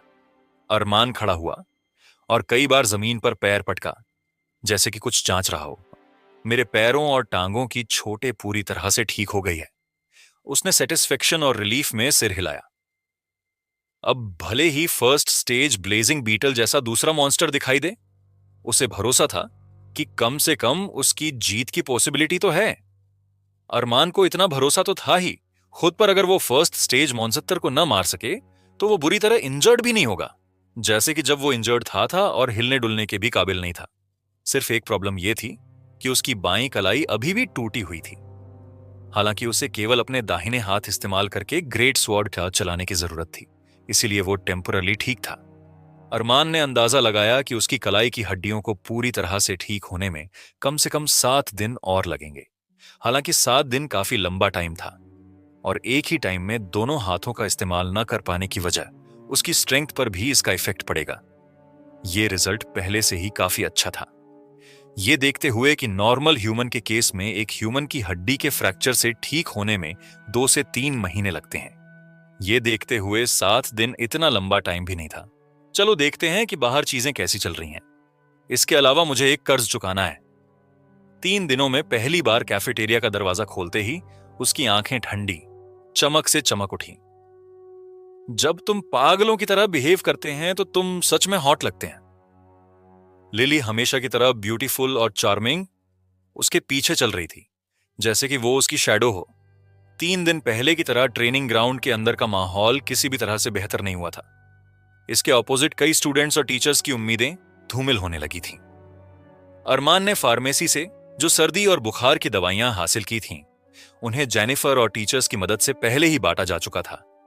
इसलिए जो लोग बीमार थे उनकी हालत में काफी सुधार हुआ था, और जो बीमार होने वाले थे वे बीमारी से सक्सेसफुली बचने में कैपेबल थे।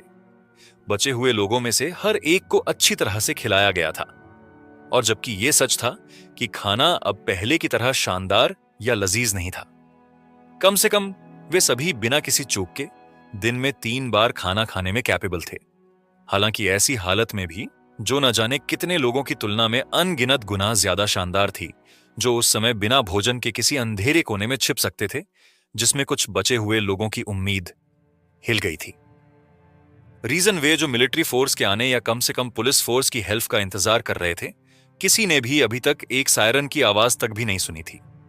ट्रेनिंग ग्राउंड में एक बड़ी एलईडी स्क्रीन भी थी, लेकिन कोई भी न्यूज नहीं चल रही थी और सभी चैनल बंद थे। रेडियो की बात करें तो वो भी फोन सिग्नल के साथ साथ बंद हो गई थी। अरमान ने लोगों की एबनॉर्मल आंखों को देखा, और जब उन्होंने उसे चलते हुए देखा तो कुछ ने रिलीफ की सांस ली कि ग्रुप की स्ट्रेंथ फिर से बढ़ रही है, जबकि कुछ ने कोई भी रिएक्ट नहीं किया। हालांकि उनमें से सबसे हैरान जेनिफर थी। उसने उसे देखा और उसकी खूबसूरत नीली आंखों में एक अजीब सी चमक थी। क्या अब तुम्हारे जख्म ठीक हैं? उसने अपनी हमेशा की तरह मोड़ी आवाज में क्लियर सरप्राइज के साथ पूछा। इसने अभिषेक को हैरान कर दिया और उसकी आंखें हैरानी में चौड़ी हो गईं। सच में उसकी हैरानी उससे कम नहीं था।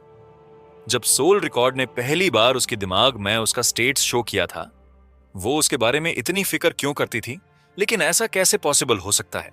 क्या वे अभी अभी नहीं मिले थे? क्या वे एक दूसरे को डिसलाइक नहीं करते थे? अभिषेक के मन में ऐसे ही कई ख्याल थे। इसीलिए अभिषेक ने जेनिफर को हैरानी से और अरमान को केयरफुल आंखों से देखा। वो सच में नहीं जानता था कि उसने ये सवाल इसलिए नहीं पूछा था कि वो उसकी परवाह करती थी, बल्कि इसलिए क्योंकि उसने देखा था कि उसके पैरों पर कितनी ज्यादा बुरी तरह से जल चुके थे। ऐसी खतरनाक जलन के साथ जेनिफर ने अंदाजा लगाया था कि उसे फिर से पूरी तरह से नेचुरली चलने में कम से कम 2 महीने लगेंगे। आखिरकार अरमान का लेवल किसी भी तरह से काम नहीं था। हालांकि उसने कुछ नहीं कहा था और उसने कुछ नहीं पूछा था। जेनिफर को लगभग 100% यकीन था कि उस 3-5 मीटर लंबे हाथी को उसने ही मारा था। ऐसे भयानक मॉन्स्टर को मारने में कैपेबल आदमी का लेवल किसी भी तरह से कम नहीं हो सकता। हालांकि जेनिफर को यह उम्मीद नहीं थी कि केवल 4 दिन बाद अरमान फिर से अपीयर होगा, जैसे कि उसके पिछले जख्म वहां कभी थे ही नहीं। मेरी छोटे अब ठीक हैं पूछने के लिए शुक्रिया। अरमान ने जेनिफर को देखने और जवाब देने से पहले अपने सामने खड़े लोगों के चेहरों को देखने में कुछ टाइम लिया। यह सुनकर कि वो सच में ठीक है, और उसकी नेचुरल आवाजन से इस बात को कंफर्म करते हुए जेनिफर की आंखों में एक अजीब सी चमक थी। यह कंफर्म करने के बाद कि उसकी इंजरी ठीक हो गई है। मैं समझ गई। उसने चुपचाप अभिषेक को देखने से पहले केवल सिर हिलाया। प्रोफेशनल आर्चर ने उसकी निगाह के पीछे के इरादे को समझ लिया और धीरे धीरे अरमान को हालत के बारे में समझाना शुरू कर दिया।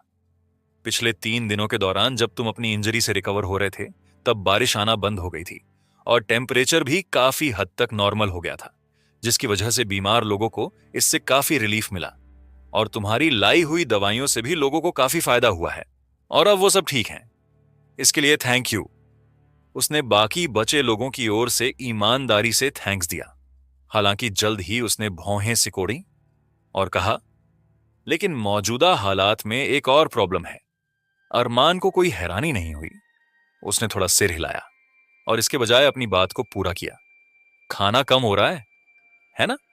हाँ, ऐसा ही कुछ है। अभिषेक ने फर्स्ट स्टेशन में अपना सिर खुजलाया। करेंटली, क्योंकि हम हालत को पहले से भी बदतर नहीं बनाना चाहते थे, हमने सभी को भरपेट खाने दिया। प्रॉब्लम यह है कि अब खाने का स्टॉक आखिरकार खत्म हो गया है। हम केवल कल तक ही टिक सकते हैं। विक्रम, जो अपने बड़े हथौड़े के साथ चुप था, उसने बीच में टोका, तो क्यों ना हम अभी और कुछ ले आएं? वे ज़ॉम्बी चूहे की तरह धीमे हैं और वे कुत्ते और बिल्लियां तेज हो सकते हैं, लेकिन वे बहुत बेवकूफ हैं। मुझे नहीं लगता कि अगर हम सब एक साथ चले जाएं तो हमें कोई भी प्रॉब्लम होगी।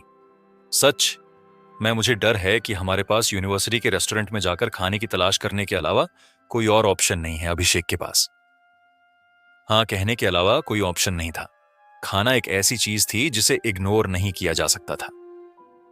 यहां तक कि सबसे मजबूत इवोल्वर को भी एनर्जी को हासिल करने के लिए खाना खाने की जरूरत होती थी, जिसे इग्नोर नहीं किया जा सकता था।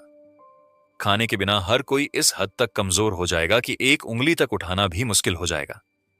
इसके अलावा भूख से होने वाली तबाही कुछ ऐसी थी जिसे कोई भी होने देना नहीं चाहता था। इसके अलावा मुस्कान वही लड़की थी जो तबाही की शुरुआत में आराम से मिली थी। अचानक बोलने की हिम्मत जुटाती हुई दिखाई दी। हालांकि वो सभी की निगाहों के नीचे थोड़ी सी घबराहट महसूस कर रही थी। उसने आगे कहा, अगर पॉसिबल हो तो ये भी अच्छा होगा कि हमें कपड़े मिल जाए। सच में नहाने के लिए लड़के और लड़कियों के चेंजिंग रूम और बाथरूम अलग थे, इसलिए साफ सफाई कोई बड़ी प्रॉब्लम नहीं है। हालांकि लगभग एक वीक तक एक ही कपड़े पहनने के बाद यह थोड़ा अजीब लगता था। हम जरूरी से और कपड़े लेंगे। जेनिफर सबसे पहले इस पर एग्री हुई और उसने थोड़ा भौहें सिकोड़ी। हालांकि उसके कपड़ों पर गंदगी के दाग नहीं थे और उसकी सफेद ड्रेस और चांदी के बाल उसे एक परी की तरह दिखा रहे थे, लेकिन सच्चाई ये थी कि 6 दिनों में एक बार भी कपड़े नहीं बदल पाने की वजह से उसका मूड भी कुछ अच्छा नहीं था। अरमान के मुंह का कोना 2 बार फड़क उठा, लेकिन उसने कुछ नहीं कहा। यहां तक कि उसे भी मौजूदा हालात में कंफर्टेबल महसूस नहीं हो रहा था। उन लड़कियों का तो कहना ही क्या, जो नेचुरली ही साफ सफाई के बारे में हमेशा फिक्रमंद रहती थी। यह देखकर कि कोई भी उसकी बातों से कोई भी डिसएग्री नहीं था, मुस्कान ने राहत की सांस लेने से खुद को रोक नहीं पाई। इस पल की चुप्पी का फायदा उठाते हुए अरमान ने अभिषेक की ओर देखा और कैजुअल आवाज में पूछा, मिलिट्री फोर्स, पुलिस फोर्स, इस बारे में क्या कोई खबर है? उसका सवाल सुनकर विक्रम, मुस्कान और वहां मौजूद कुछ टीचर ने अभिषेक की ओर देखते हुए उसके जवाब का इंतजार कर रहे थे। कुछ नहीं, अभिषेक ने बिना किसी हैरानी के अपना सिर हिलाया। लेकिन एक चश्मिश टीचर ने चिंतित एक्सप्रेशन से बीच में टोका, युवा मास्टर अभिषेक तुम्हारी फैमिली मिलिट्री फोर्स से और तुम्हारे फादर एक रेजिमेंटल कमांडर हैं।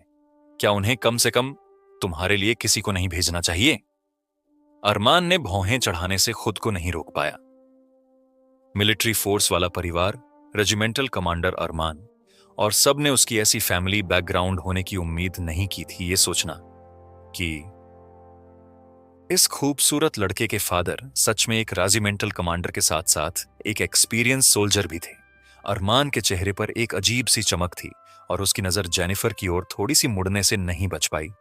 तो उसका फैमिली बैकग्राउंड भी अभिषेक के जैसा या उससे बेहतर ही होना चाहिए। अभिषेक का चेहरा थोड़ा बदल गया, लेकिन जल्द ही नॉर्मल भी हो गया। उसने एक पल के लिए जेनिफर को देखा और फिर आह भरी। सच में मुझे उम्मीद थी कि मेरी फैमिली जल्द ही यहां आ जाएगी, लेकिन जाहिर तौर पर हालत हम सभी की सोच से कहीं ज्यादा खराब है। ऐसा कैसे पॉसिबल हो सकता है? पहले बोलने वाले टीचर निराश दिखे और उनके चेहरे का रंग उड़ गया। अगर अभिषेक जैसे इंपॉर्टेंट आदमी को भी उसकी अपनी फैमिली ने ही उसकी किस्मत के भरोसे पर छोड़ दिया था, तो वे लोग जिनके पास कोई स्ट्रांग बैकग्राउंड नहीं था, सरकार या मिलिट्री से हेल्प की उम्मीद कैसे कर सकते थे? यह सिर्फ उनकी सोच थी। वे सभी एक पल के लिए डिसअपॉइंटमेंट दिखे। केवल 2 लोग जिनके चेहरे पर कोई बदलाव नहीं आया। वे थे जेनिफर और विक्रम, जो लापरवाही से इधर उधर देख रहे थे। यहां तक कि अरमान के चेहरे पर भी थोड़ी बदसूरती आ गई। मिलिट्री या गवर्नमेंट की हेल्प न करने की वजह से नहीं, बल्कि उसकी फैमिली की वजह से बाहर के हालत जितने ज्यादा खराब होंगे, उतनी ही कम पॉसिबिलिटी थी कि उसकी फैमिली ऐसे हालात के बीच बच पाएगी। उन्हें ठीक होना ही होगा, चाहे कुछ भी हो। निश्चित रूप से उन्हें कुछ नहीं हो सकता। अरमान ने अपने बाएं हाथ में दर्द को अनदेखा करते हुए अपनी मुट्ठियां भींच लीं। जब भी वो अपनी फैमिली के बारे में सोचता तो उसका दिल इस तरह से सिकुड़ जाता, जैसे कोई बड़ा पत्थर उस पर प्रेशर डाल रहा हो। हालांकि चाहे वो उन्हें देखने और उन्हें ढूंढने के लिए कितना भी भागना चाहे, वो ऐसा नहीं कर सकता था। वो जितना भी पावरफुल था, अरमान को नहीं पता था कि इस जगह के बाहर किस तरह के खतरे हैं, और वो इतना एरोगेंट नहीं था कि ये मान ले कि उसकी ताकत उन सभी पर कंट्रोल करने के लिए काफी थी। तो चलो हम खाना ढूंढते हैं जो हम अभी कर सकते हैं, अरमान ने ठंडी आवाज में कहा। उसकी आवाज में किसी भी तरह का कोई भी इमोशन नहीं था। हालांकि अब से कुछ बदलाव होने चाहिए। हर कोई उसे हैरानी से देख रहा था, उसकी आंखों में बदलाव को देख रहा था, और उसकी ठंडी आवाज में पहले की कंपैरिजन में ज्यादा अलग थी, जबकि अरमान पहले अलग था। वो अब पहले से इतना अलग था कि उसकी आवाज में कई डिग्री की ठंडक थी जो पहले नहीं थी। तुम्हारा क्या मतलब है? जेनिफर ने अपनी भौहों को थोड़ा सिकोड़ा। अचानक हुए बदलाव से वो भी हैरान थी। अरमान ने उसकी ओर देखा और धीरे से समझाया, अब से जो लोग किसी भी तरह से हेल्प करने के लिए तैयार नहीं हैं, वे केवल इतना ही खा पाएंगे कि भूखे न रहें। सच कहूं तो मेरे पास यहां झोंकों के साथ बर्बाद करने के लिए टाइम नहीं है। अगर कोई भी आगे बढ़ने और इस लानत वाली जगह से बाहर निकलने के लिए तैयार नहीं है, तो मैं उन लोगों के साथ खुद ही आगे बढ़ना शुरू कर दूंगा जो सच में इस नरक से बाहर निकलना चाहते हैं। लेकिन मैं किसी के लिए किसी भी वजह से नीचे नहीं घसीटा जाऊंगा। लिली, जो सिर्फ अरमान को ही दिखाई दे रही थी, चुपचाप उसके पास खड़ी थी। जब उसने उसकी बात सुनी तो उसकी आंखें चमक उठीं और उसके होठों पर एक खामोश मुस्कान आ गई। एक पॉइंट ऑफ व्यू से यह कहा जा सकता है कि दुनिया बदलने के बाद अरमान में यह पहला बड़ा बदलाव था।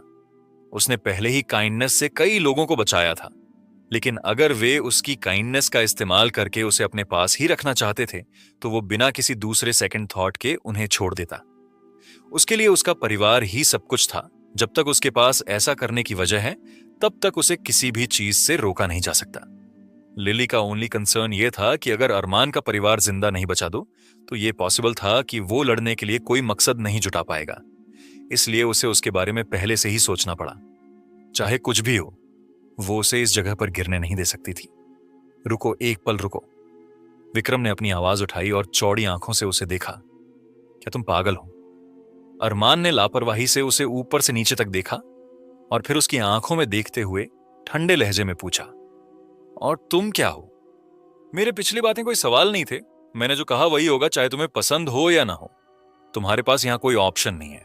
अरमान की बातों ने वहां मौजूद सभी लोगों को चौंका दिया, चाहे वे टीचर हों या स्टूडेंट। इस छोटी सी बातचीत में शामिल होने और अपने आइडिया देने में कैपेबल लोग खाली इमोशन के साथ सीधे सामने देख रहे थे। जेनिफर ने भौहें सिकोड़ी और अचानक महसूस किया कि इसमें कुछ गड़बड़ है। उसका दिमाग एक सुपर कंप्यूटर की तरह था, जो अभी जो हुआ था उसे समझने की कोशिश कर रहा था। और जल्द ही उसकी आंखें धीरे से चमक उठीं, जैसे कि उसे आखिरकार सब कुछ समझ आ गया हो। अभिषेक, जिसके चेहरे पर हमेशा शांत इमोशन रहता था, ठंडी हवा की सांस लेने से खुद को रोक नहीं सका, क्योंकि उसने अरमान को ऐसे देखा जैसे कि वो कोई अनजान एलियन हो जो अलग ही प्लेनेट से आया हो। अब तक उन्होंने साथ में ज्यादा टाइम नहीं बिताया था। अभिषेक ने अरमान को एक ऐसे आदमी के रूप में पहचाना था जो दूसरों के साथ रहने से ज्यादा अकेले रहना पसंद करता था और आम तौर पर काफी शांत रहता था। इसलिए अब जब उसने उसे पागल होते हुए और ऐसे एरोगेंट वर्ड्स बोलते देखा, तो उसे नहीं पता था कि इस पर कैसे रिएक्ट करना चाहिए। इसके अलावा अभिषेक ने देखा था कि इस दुनिया में सोल रिकॉर्ड के आने के बाद ही पहले दिन विक्रम की स्ट्रेंथ कितनी भयानक थी। उसके हथौड़े का एक ही वार झोंबी के शरीर को मांस के पेस्ट के ढेर में बदलने के लिए काफी था। क्या घमंडी आदमी है। बदमाश विक्रम की आंखें एक गुस्सैल बैल की तरह लाल हो गईं। उसकी दाढ़ी कांपने लगी और उसने अरमान को ऐसे देखा जैसे कि वो किसी भी पल उस पर अटैक करने वाला था। विक्रम ने अरमान की स्पीड तब देखी थी जब वो ज़ॉम्बी का सिर काटता था। हालांकि वो तेज था। विक्रम का मानना था कि इतनी दूरी पर उसे चींटी की तरह कुचलने के लिए बस एक हाथ बढ़ाने की जरूरत थी, क्योंकि उसे अपनी फिजिकल स्ट्रेंथ पर पूरा भरोसा था। अरमान की आंखों में ठंडक की झलक दिखाई दी जब उसने उस आदमी को देखा जो एक बड़े से बैल की तरह था। कम से कम कहने के लिए तो उसका मूड खराब था, जैसे कि इतना काफी नहीं था। उसका बायां हाथ अभी भी दर्द कर रहा था। उसका परिवार भूख से परेशान हो रहा होगा, या कौन जाने किस तरह की मुसीबत का सामना कर रहा होगा, क्योंकि ये आदमी अच्छे तरीके से नहीं समझता है और वर्ड्स उस तक पहुंच नहीं पाते हैं। थोड़ा दर्द उसे तबाही का मतलब समझा सकता है। अरमान ने एक कदम आगे बढ़ाया और आगे बढ़ने ही वाला था कि एक ठंडी लेकिन खूबसूरत आवाज ने उसे रोक दिया। ठीक है, जैसा तुम कहोगे हम वैसा ही करेंगे। सभी ने हैरानी और अजीब तरह से जेनिफर को देखा। यहां तक कि खुद अरमान भी हैरान था कि ये लड़की आसानी से और बिना किसी सवाल जवाब के उसकी बातों से एग्री हो गई।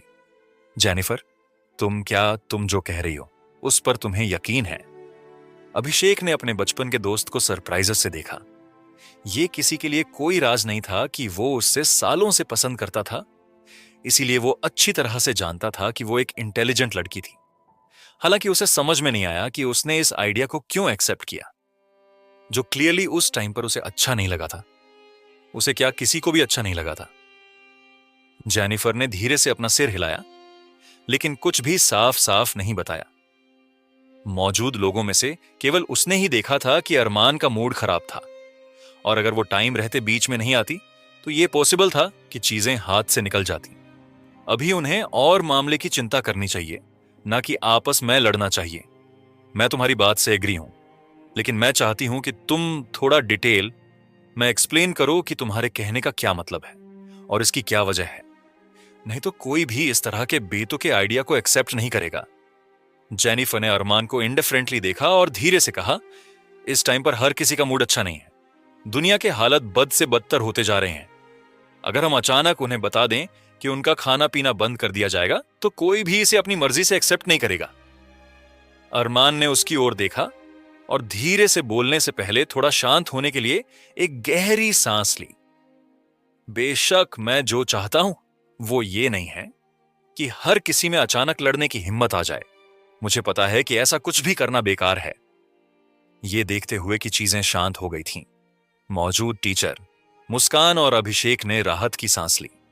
विक्रम के लिए वो केवल अरमान की तरफ ही देख रहा था और चुप था, क्योंकि वो अरमान का इस बारे में क्या कहना था यह सुनना चाहता था।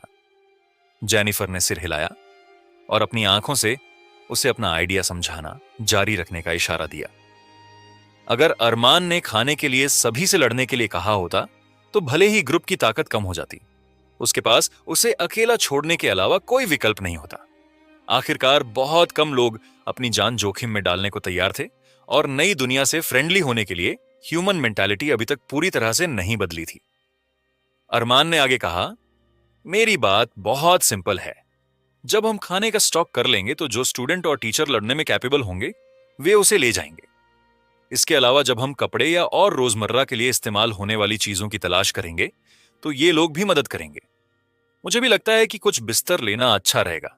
सही से कहूं तो जो भी लॉजिस्टिक सपोर्ट है और जिसके लिए लाइफ और डेथ को जोखिम में डालने की जरूरत नहीं है, उन सभी को कोलैबोरेशन करना चाहिए जो अपना पेट भरना चाहते हैं। एक पल की चुप्पी के बाद हैंडसम अभिषेक ने सबसे पहले अपना मुंह खोला। मैं एग्री हूं, यह आइडिया काफी अच्छा है। मैं भी एग्री हूं। जेनिफर ने आखिरकार पूरी तरह से एग्री होने के बाद सिर हिलाया। आखिर में सभी ने अरमान के आइडिया को एक्सेप्ट कर लिया, जबकि उनमें से कुछ सेटिस्फाई नहीं हो सकते थे। ग्रुप के 4 लड़कों में से 3 ने पहले ही अपना मन बना लिया था, इसलिए लड़ने की एबिलिटी के बिना वे केवल अपनी किस्मत को ही कोस सकते थे। जब नए रूल्स की अनाउंसमेंट की गई तो कई लोगों ने जोर जोर से शिकायत की और उनमें से कुछ ने तो गाली ग्लौज भी शुरू कर दी।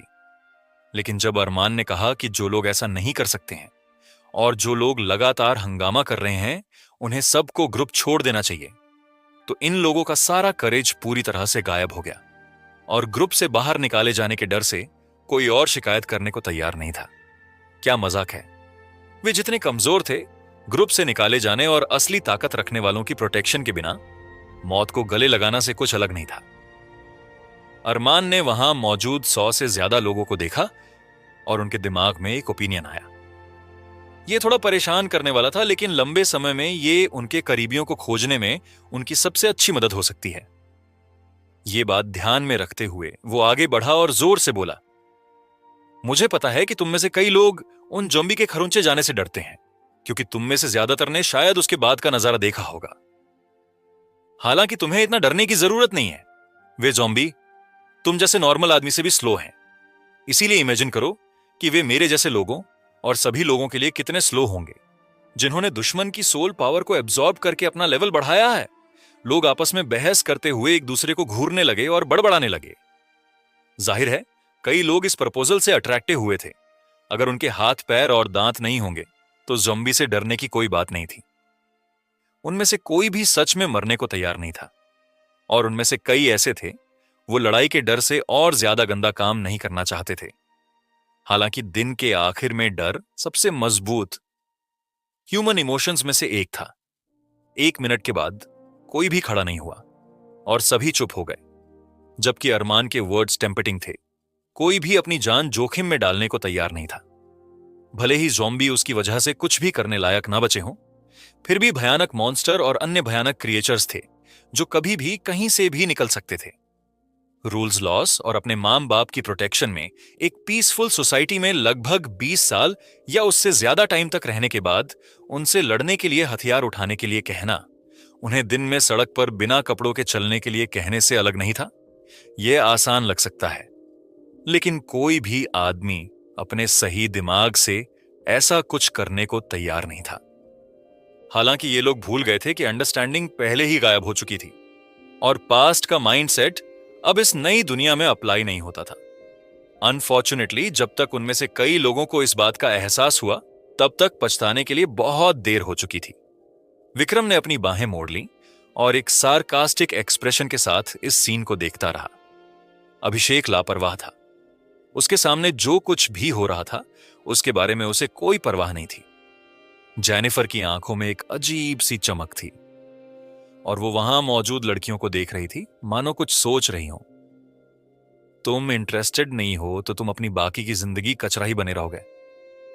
अरमान ने भीड़ को ठंडे एक्सप्रेशन के साथ देखा और नाक भौं सिकोड़ी, लेकिन जब वो मुड़ने और जाने ही वाला था तो एक नरम आवाज ने उसे चौंका दिया। मैं तुम्हारे साथ चलूंगी। अरमान ने बगल की ओर देखा और देखा कि ब्यूटीफुल लेकिन आमतौर पर शर्मीली और डरी हुई मुस्कान उसे सीरियस एक्सप्रेशन से देख रही थी। उसने अपने दांत धीरे से पीसते हुए कहा, प्लीज मुझे ज़ॉम्बी को मारने के लिए अपने साथ चलने दो। मुस्कान एक समझदार लड़की थी और जानती थी कि हालांकि वे फिलहाल सेफ हैं, अगर कोई प्रॉब्लम आती है जिसे जेनिफर, अभिषेक, विक्रम या अरमान सॉल्व नहीं कर सकते, तो सिर्फ अपनी ताकत होने से इस दुनिया में जिंदा रहने की उसकी पॉसिबिलिटी बहुत कम होगी। नहीं तो ये केवल टाइम की बात थी कि वो किसी न किसी वजह से मर जाएगी। जब एक शांत झील पर एक कंकर गिरती है तो लहरें हमेशा दिखाई देती हैं, चाहे वे कितनी भी छोटी क्यों ना हो। मुझे भी अपने साथ चलने दो, मैं भी मॉन्स्टर को मारना चाहती हूं। चश्मा पहने हुए और दुबले पतली बॉडी वाला एक लड़का खड़ा हुआ और एक कदम आगे बढ़ा। मैं भी आगे बढ़ना चाहता हूं, मुझे भी अपने साथ चलने दो। 20 साल का एक और लड़का खड़ा हुआ और डिटर्मिनेशन के साथ अमन को देखने लगा। मैं भी तुम्हारे साथ चलूंगी। कुछ झाइयों वाली एक ब्यूटीफुल लड़की भी दांत पीसते हुए खड़ी हो गई। हालांकि उसकी बॉडी डर से कांप रही थी, फिर भी उसने आगे बढ़ने का फैसला किया। सिर्फ 4 ही हैं, अभी के लिए इतना ही काफी है। अरमान ने चुपचाप सोचा और उसके चेहरे पर एक हल्की सी मुस्कान आ गई, क्योंकि उसकी आंखें इन्हें उन 4 लोगों को देख रही थीं जिनमें आगे बढ़ने की हिम्मत थी। कभी कभी इंसानों को बस थोड़ा सा मोटिवेशन की जरूरत होती है ताकि वे कुछ ऐसा कर सकें जिसके बारे में वे आम तौर पर कभी सोच भी नहीं सकते हैं। यहां 2 लड़कियां भी हैं जो हिम्मत करके खड़ी हो गई हैं, लेकिन तुम जो खुद को मर्द कहते हो, एक कदम आगे बढ़ने की हिम्मत नहीं रखते। अरमान ने बॉयज स्टूडेंट और यहां तक कि मेल टीचर्स को भी खुले तौर पर तिरस्कार से देखा। उसकी बातें सुनकर वहां मौजूद सभी लड़के जो आगे बढ़ने की हिम्मत नहीं कर पाए थे, इतने शर्मा गए कि ऐसा लगा जैसे उनकी बॉडी का सारा खून उनके सिर पर चढ़ गया हो। हालांकि उनमें से किसी ने भी उसे पीछे देखने की हिम्मत नहीं की, और बेशक उनमें से किसी ने भी आगे बढ़ने की हिम्मत नहीं की। दूसरी ओर जिन दो लड़कों ने आगे बढ़ने की हिम्मत की, वे अपनी पीठ को थोड़ा और सीधा करने से खुद को नहीं रोक पाए। यहां तक कि चश्मा पहने और थोड़े दुबला पतला स्टूडेंट में भी बड़ी बॉडी वाले लड़कों से ज्यादा हिम्मत थी। अरमान ने अब इन लोगों के साथ अपना टाइम बर्बाद नहीं करना चाहता था। उन्हें जल्द ही इस मौके पर पछतावा होगा जो उन्होंने अभी अभी खो दिया था। क्या तुम लोगों को यह ठीक लगेगा अगर हम अब खाने की तलाश में बाहर जाएं? अरमान ने 3 लीडर की ओर देखा और पूछा। ठीक है। अभिषेक ने सिर हिलाया और अपने बगल में बैठी लड़की की ओर देखते हुए अपना बो उठाया। जेनिफर बस खड़ी हो गई और बिना कुछ कहे बाहर की ओर चलने लगी। विक्रम के लिए उसने बस नाक भौं सिकोड़ी और अपना हथौड़ा उठाया और बिना कुछ कहे बाकी 2 लोगों के पीछे चला गया। जाहिर है वो अभी भी पहले जो हुआ था उससे नाखुश था।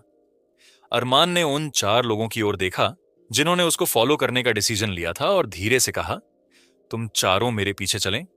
तुम्हें कुछ भी ले जाने की जरूरत नहीं है, लेकिन तुम्हें अपने दिमाग आने वाली चीजों के लिए तैयार करना चाहिए। चारों ने जल्दी से सिर हिलाया, ये इशारा देते हुए कि वे समझ गए हैं।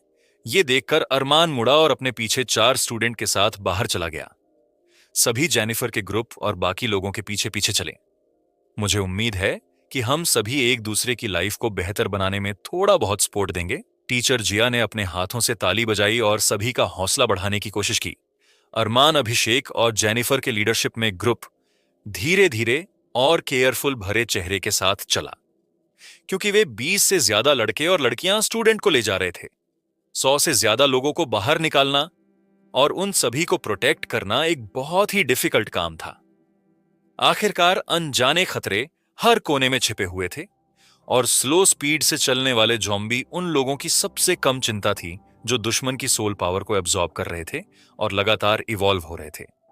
लेकिन हाई लेवल के म्यूटेड या इवॉल्व क्रिएचर्स का खतरा बहुत ज्यादा था, और ऐसा कुछ था जिसे वे आसानी से डील करने की हिम्मत नहीं कर सकते थे।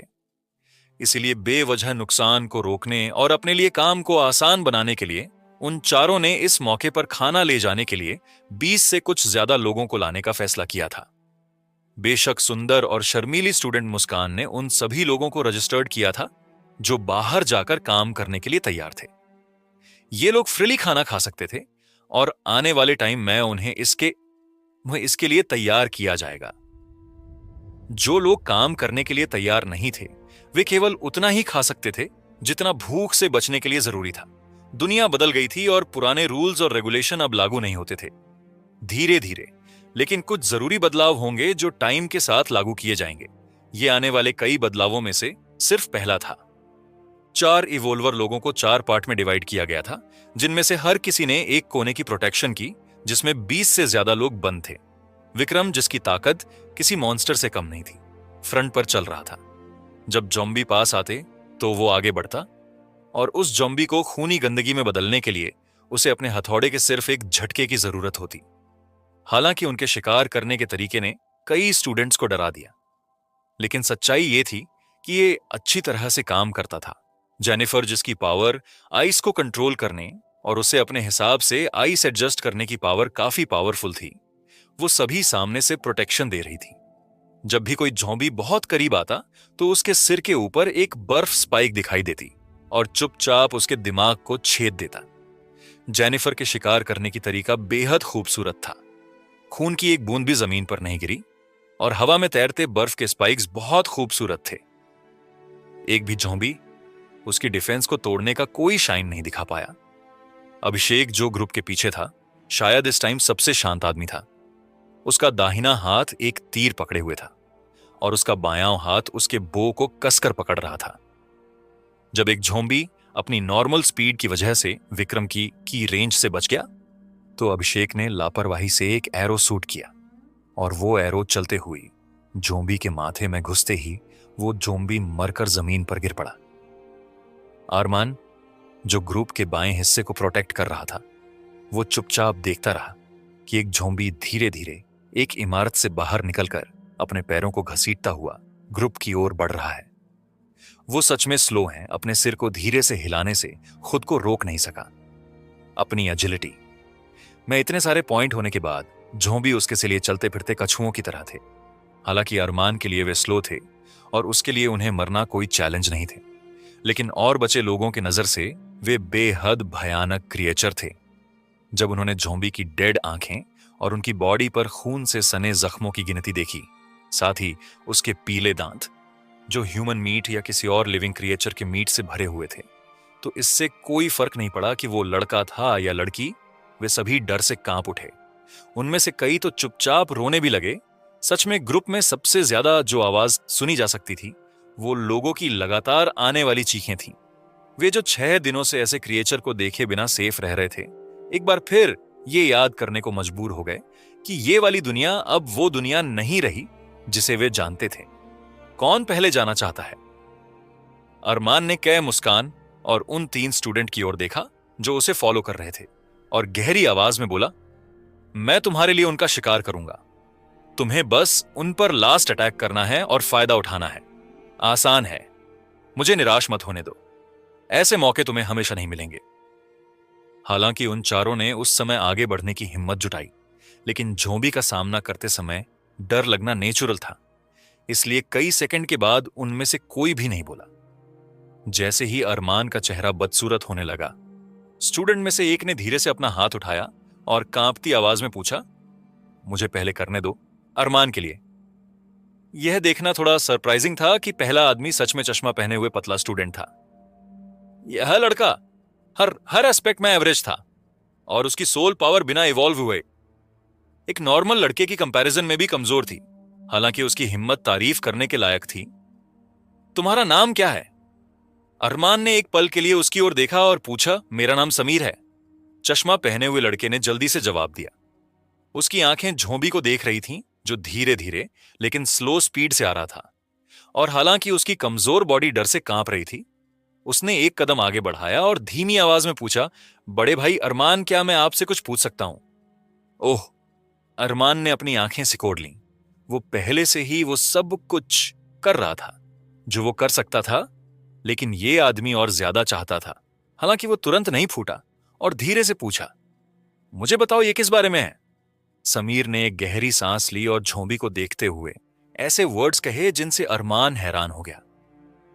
मुझे उम्मीद है कि आप मुझे अपनी तलवार उधार देंगे और मुझे अपने हाथों से उस झोंबी को मारने देंगे। कोई मदद नहीं, बस मैं अकेला ही उसका शिकार करूंगा। हालांकि उसकी आवाज काफी धीमी थी, लेकिन ग्रुप बड़ा नहीं था, इसलिए कई लोगों ने उसकी बात को सुना। ज्यादातर लोगों ने उसे सदमे से देखा, दूसरों ने उसे अलग तरह से देखा और कुछ ने उसे दया से देखा, जैसे कि वे पहले से ही एक मरे हुए आदमी को देख रहे हो। तुम बांस के खंभे की तरह पतले हो, अरमान ने मजाक में कहा। और यह देखकर कुछ लोगों को हंसी भी आ गई, लेकिन उनकी हंसी उनको होठों पर नहीं आई, क्योंकि अलग ही पल अरमान ने बोला, ठीक है, क्योंकि तुम्हारे पास इतना डिटर्मिनेशन एंड करेज है, तुम ये सब अकेले ही कर सकते हो। अरमान की आंखें अजीब तरह से चमक उठीं और बिना एक और वर्ड कहे उसने चुपचाप समीर को ग्रेट स्वॉर्ड थमा दी। समीर ने तुरंत महसूस किया कि अजीब सिंबल्स से घिरी तलवार उसके हाथों को छूते ही उसकी बॉडी में ताकत का एक बड़ा उछाल आ गया। वो लड़का जिसे हमेशा सबसे कमजोर माना जाता था, इस पल उसे लगा कि वो सबसे मजबूत स्टूडेंट की भी हड्डियां तोड़ सकता है। कई लोगों को हैरान और डरी हुई निगाहों के नीचे समीर ने एक गहरी सांस ली और 10 मीटर से भी कम दूरी पर ज़ॉम्बी को देखते हुए उसने तलवार की हैंडल पर अपनी पकड़ मजबूत कर ली। हालांकि उसके हाथों में ग्रेट स्वॉर्ड की बदौलत उसकी स्ट्रेंथ पॉइंट्स में इजाफा हुआ हो, लेकिन उसके बाकी साबी स्टेट एवरेज से भी नीचे थे। इसके अलावा यह फैक्ट कि उसके लाइफ को खत्म करने के लिए उसे बस एक खरोंच की जरूरत थी। वो कुछ ऐसा था जिसे वो अच्छी तरह से जानता था। फिर भी समीर ने अपने दांत पीस लिए। जब तक कि उसके मसूड़ों से खून नहीं बहने लगा, तब तक वो आगे बढ़ा। अरमान ने यह सब सीन चमकती आंखों से देखा। वो ज़ॉम्बीज का शिकार करने के बाद 4 स्टूडेंट को तलवार देने जा रहा था, लेकिन समीर की रिक्वेस्ट कुछ ऐसी थी जिसकी उसे उम्मीद नहीं थी। क्या समीर डरा हुआ था? बेशक वो क्लियरली डरा हुआ था। हालांकि उसने डर के खिलाफ लड़ाई लड़ी और पीछे हटने की अपनी इच्छा को फोर्सफुली दबा दिया। उसकी पूरी बॉडी कांप रही थी। हर कोशिका उससे ऐसा न करने और पीछे हटने के लिए मजबूर कर रही थी, जहां उसे पता था कि वो सेफ रहेगा। समीर को दूसरे बचे हुए लोगों की निगाहें अपनी पीठ पर चुभती हुई महसूस हो रही थीं, क्योंकि वो लोग उसे दया और अजीब से लुक के साथ देख रहे थे। हालांकि उसने वो सब बर्दाश्त किया। उसने ये सब क्यों सहन किया? सच में ये एक बहुत ही आसान रीजन था, और कई लोगों के लिए ये कुछ खास नहीं हो सकता है। वो केवल एक चीज चाहता था कि वो अपने लाइफ में कम से कम एक बार अपना सिर उठा सके। जब वो छोटा था तो अपने कमजोर हालत और अपने एवरेज से कम दिखने वाली दुबली पतली बॉडी की वजह से उसका हमेशा अलग अलग तरीकों से मजाक उड़ाया जाता था। समीर, जो एक हार्ड वर्किंग फैमिली से आता था, वो भी चाहता था कि उसके माता पिता उस पर प्राउड करें। अब जबकि दुनिया बदल चुकी थी, वो अपनी लाइफ को बदलने के काबिल होना चाहता था। और अगर वे अभी भी जिंदा थे तो अपने माता पिता को प्रोटेक्ट करने का एक सोर्स देने के काबिल होना चाहता था, जिस पर वे जरूरत के समय भरोसा कर सकें। अब जब अरमान जैसे पावरफुल आदमी ने उसकी मदद के लिए हाथ बढ़ाया था, तो समीर उसे थामे रखने के लिए कुछ भी करने को तैयार था। जैसे जैसे ज़ॉम्बी धीरे धीरे पास आ रहा था, समीर को अपने पैरों में कंपन महसूस हो रही थी। फिर भी वो धीरे धीरे आगे बढ़ा और ज़ॉम्बी के चारों ओर चक्कर लगाना शुरू कर दिया। ज़ॉम्बी की मूवमेंट को ध्यान से ऑब्जर्व करने लगा। अरमान की हरकतों के कारण पूरे ग्रुप के पास कुछ पल के लिए रुकने के अलावा कोई और ऑप्शन नहीं था, और सभी का ध्यान अरमान वाले कोने पर चला गया। और क्या हो रहा था, इस पर फोकस हो गया। अब क्या हुआ? विक्रम ने निराशा में पूछा, क्योंकि वो टीम को लीड कर रहा था। अभिषेक को समझ में नहीं आया कि अरमान की लापरवाह हरकतों को देखकर हंसे या रोए। उसके इस हरकत ने सभी को ऐसी जगह रुकने के लिए मजबूर कर दिया जहां उन पर किसी भी टाइम हमला किया जा सकता था। हालांकि अरमान के अलावा वहां मौजूद एकमात्र व्यक्ति जो जानता था कि वो इतना शांत क्यों था, वो जेनिफर थी। वो, जिसने 3 दिन पहले उसकी जान बचाई थी, जानती थी कि इस जगह के बहुत करीब बैटलफील्ड क्रिएट हो गया था, जहां विशाल हाथी की डेड बॉडी पड़ी थी। आसपास के सभी खतरनाक जीवों को हाथी ने कुचल दिया था। अरमान ने उनका सिर काट दिया था, या जेनिफर ने खुद उनके दिमाग को कुचल कर जमा दिया था। इसलिए एकमात्र टेम्परेरी खतरा कुछ भटकते हुए ज़ॉम्बी थे, जो सही से 100 तक भी नहीं पहुंचते थे। ज़ॉम्बी के चारों ओर लगभग 2 मिनट तक चक्कर लगाने के बाद समीर आखिरकार थोड़ा शांत हो गया, और उसे एहसास हुआ कि अरमान की बातें पूरी तरह से सच थे। ये क्रिएचर सरप्राइजिंगली बहुत ही स्लो थे। अचानक समीर ने दाईं ओर दौड़ लगाई, जिससे ज़ॉम्बी धीरे धीरे घूमने लगा। हालांकि उसका पिछला कदम सिर्फ एक छलावा था, और वो जल्दी से बाईं ओर चला गया, जिससे ज़ॉम्बी एक पल के लिए कंफ्यूज हो गया। समीर ने अपनी तलवार को हवा में ऊंचा उठाया और अपने डर को दूर भगाने के लिए चिल्लाते हुए पूरी ताकत से अटैक किया। अनफॉर्चुनेटली वो अपने डर की वजह से अटैक पर फोकस नहीं कर सका, इसलिए तलवार ज़ॉम्बी के सिर पर गिरने के बजाय उसके एक हाथ को काट कर अलग कर दिया। हालांकि वो दुखी या डिसअपॉइंटमेंट नहीं था, इसके अपोजिट वो खुश था, क्योंकि उसे आखिरकार एहसास हो गया था कि जब तक वो थोड़ा केयरफुल रहेगा, ये नासमझ ज़ॉम्बी उतने खतरनाक नहीं थे जितना उसने सोचा था। एक बॉडी पार्ट के कट जाने की वजह से ज़ॉम्बी की कमजोर साइड का फायदा उठाते हुए समीर चुपचाप ज़ॉम्बी के पीछे खिसक गया, और बिना कोई खास स्किल के एक जोरदार वार करके उसने ज़ॉम्बी का सिर आसानी से काट दिया। आपने नॉर्मल ज़ॉम्बी लेवल 3 की सोल पावर हासिल कर ली है। स्टैमिना +3, आप लेवल 2 तक पहुंच गए हैं। आपको किसी भी स्टेट में जोड़ने के लिए 2 पॉइंट्स मिलते हैं। जैसे ही ज़ॉम्बी की बॉडी आगे की ओर गिरा और खून जमीन पर फैल गया, समीर को हैरानी हुई जब उसके दिमाग कई ब्लैक वर्ड्स चमक उठे।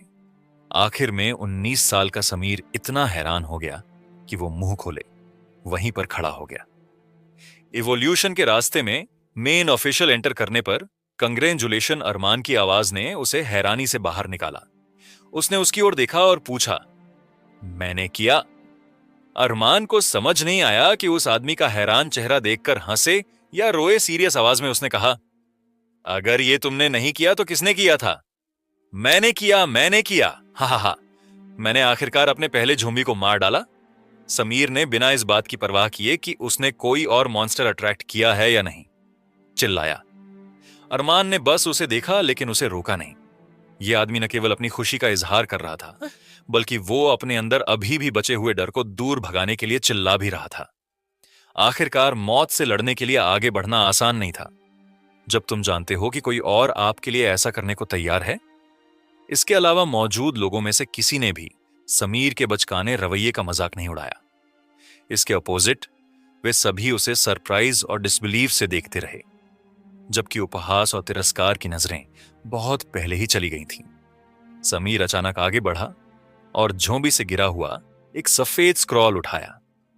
हालांकि वो ये जानने के बाद एक पल के लिए झिझका कि ये क्या है। उसने अपने दांत पीसते हुए अरमान की ओर चलते हुए कहा, बड़े भाई अरमान, ये स्किल मैं तुम्हें देता हूं, तुम इसे मुझे दोगे। अरमान ने सरप्राइज होकर स्क्रॉल उठाया। उसने समीर से ऐसा कुछ करने की उम्मीद नहीं थी। Stealth first stage active skill level एक आपकी प्रेजेंस को कुछ हद तक मिटा देता है, जबकि आपके बॉडी की स्मेल और आपके दिल की आवाज को कमजोर कर देता है। इसे एक्टिवेट करने के लिए 10 मैना पॉइंट खर्च होते हैं और एक्टिव रखने के लिए पर मिनट 4 स्टैमिना पॉइंट लगते हैं। अनएक्टिव होने के बाद इसका cool down time period 20 minute का होता है। मैं इसे तुम्हें में देता हूं। अरमान ने स्क्रॉल उसे वापस दिया और अपना सिर हिलाया। उसने एक स्माइल के साथ उसकी ओर देखा और कहा, वैसे भी मैंने कभी नहीं सोचा था कि जो तुम्हारा हक है उसे मैं ले लूंगा। हालांकि मुझे तुम्हारे जैसे एहसान को मानने वाले लोग पसंद हैं। मैं बस उम्मीद करता हूं कि तुम ऐसे ही बने रहो और इमोशंस मैं न बहा जाऊं। चिंता मत करो बड़े भाई अरमान, हालांकि मेरा परिवार गरीब हो सकता है, मेरे माता पिता ने मुझे सिखाया है एहसान का बदला एहसान से ही चुकाया जाता है, और यह एहसान इतना बड़ा है कि मैं इसे कभी नहीं भूलूंगा। समीर ने स्किल स्क्रॉल को कसकर पकड़ लिया और इज्जत से भरी आंखों से अरमान को देखा। अरमान ने न केवल उसे लड़ने के लिए जरूरी करेज दिया था, बल्कि उसने उसके साथ इज्जत से बात भी की थी और उसे अपने हाथों में एक स्किल स्क्रॉल रखने की भी इजाजत दे दी थी। इस दुनिया में जहां पावरफुल लोग कमजोरों को खा जाते हैं और उनका न्यूट्रिशन की तरह इस्तेमाल करते हैं, एक स्किल चाहे वो कितनी भी बेकार क्यों ना लगे, जरूरत के टाइम में किसी और लाइफ गार्ड सोर्स को रखने से अलग नहीं था। अभी के लिए थोड़ा आराम करो।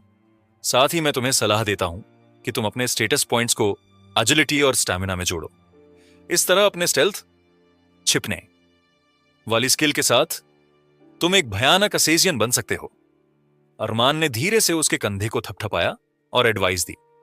बिना किसी हिचकिचाहट के समीर ने वैसा ही हुनर सीखना चाहा जैसा अरमान ने उसे बताया था। फिर उसने चुपचाप तलवार उसे वापस सौंप दी और अपनी पीठ सीधी करके भीड़ में लौट आया। जो लोग पहले उसे घूर रहे थे, अब वे उसे 1 सेकंड से ज्यादा घूरने की हिम्मत नहीं कर पाए और फिर नजरें फेर लीं। अब जबकि उसका शुरुआती डर दूर हो गया था, जब तक समीर उस हिम्मत को बनाए रखेगा और जब तक वो इस ग्रुप के 4 मैन लीडर्स में से एक के साथ अच्छे रिश्ते बनाए रखेगा, उसकी ताकत और भी बढ़ती जाएगी। कोई भी इतना बेवकूफ नहीं है कि वो ऐसे आदमी के खिलाफ मुसीबत की तलाश करे जहां कोई नहीं है। तुम सच में एक माइंड मैनिपुलेटर हो, लिली ने उसके बगल में उससे कहा। हालांकि भले ही ऐसा लग रहा था कि वो मजाक कर रही थी, लेकिन उसकी आंखें खुशी से चमक उठीं जब उसने कहा, पहले डर पैदा करो, फिर उसे आगे बढ़ाने के लिए अपनी पिछली बातों से शर्मिंदा करो। आखिर में उसे पावर और इज्जत दो। अरमान बड़ी बहन तुमसे और भी ज्यादा प्यार करने लगी है। अरमान ने पीछे मुड़कर वापस चलने से पहले थोड़ा मुस्कुराया। सच में लिली सही थी, वो जो कर रहा था वो हेरफेर था। अभी अरमान शायद बाकी लोगों से कहीं ज्यादा ताकतवर हो, हालांकि वो भी एक साथ हजारों ज़ॉम्बी से लड़ने में कैपेबल नहीं था। उसका स्टैमिना चाहे जितनी भी ज्यादा क्यों ना हो, जल्दी ही खत्म हो जाएगा। इसलिए उसे तुरंत ऐसे लोगों की जरूरत थी जो अपनी मर्जी से उसे फॉलो कर सकें, जो उसकी ताकत बन सकें।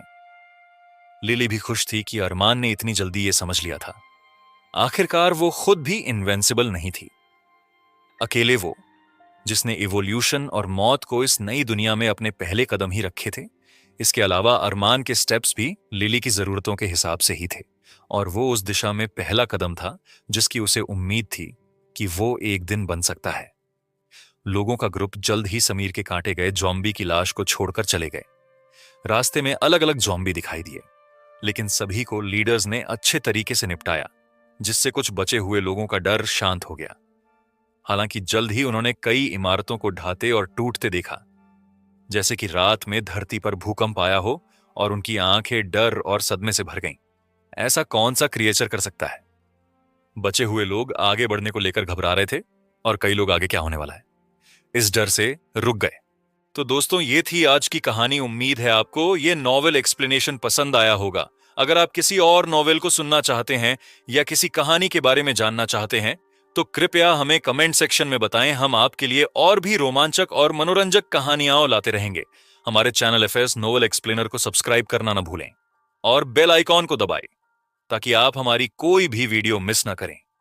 और हां, अगले एपिसोड के लिए तैयार रहें, क्योंकि कहानी में अभी और भी ट्विस्ट और टर्न आने बाकी हैं। मिलते हैं अगली कहानी में, तब तक के लिए अलविदा।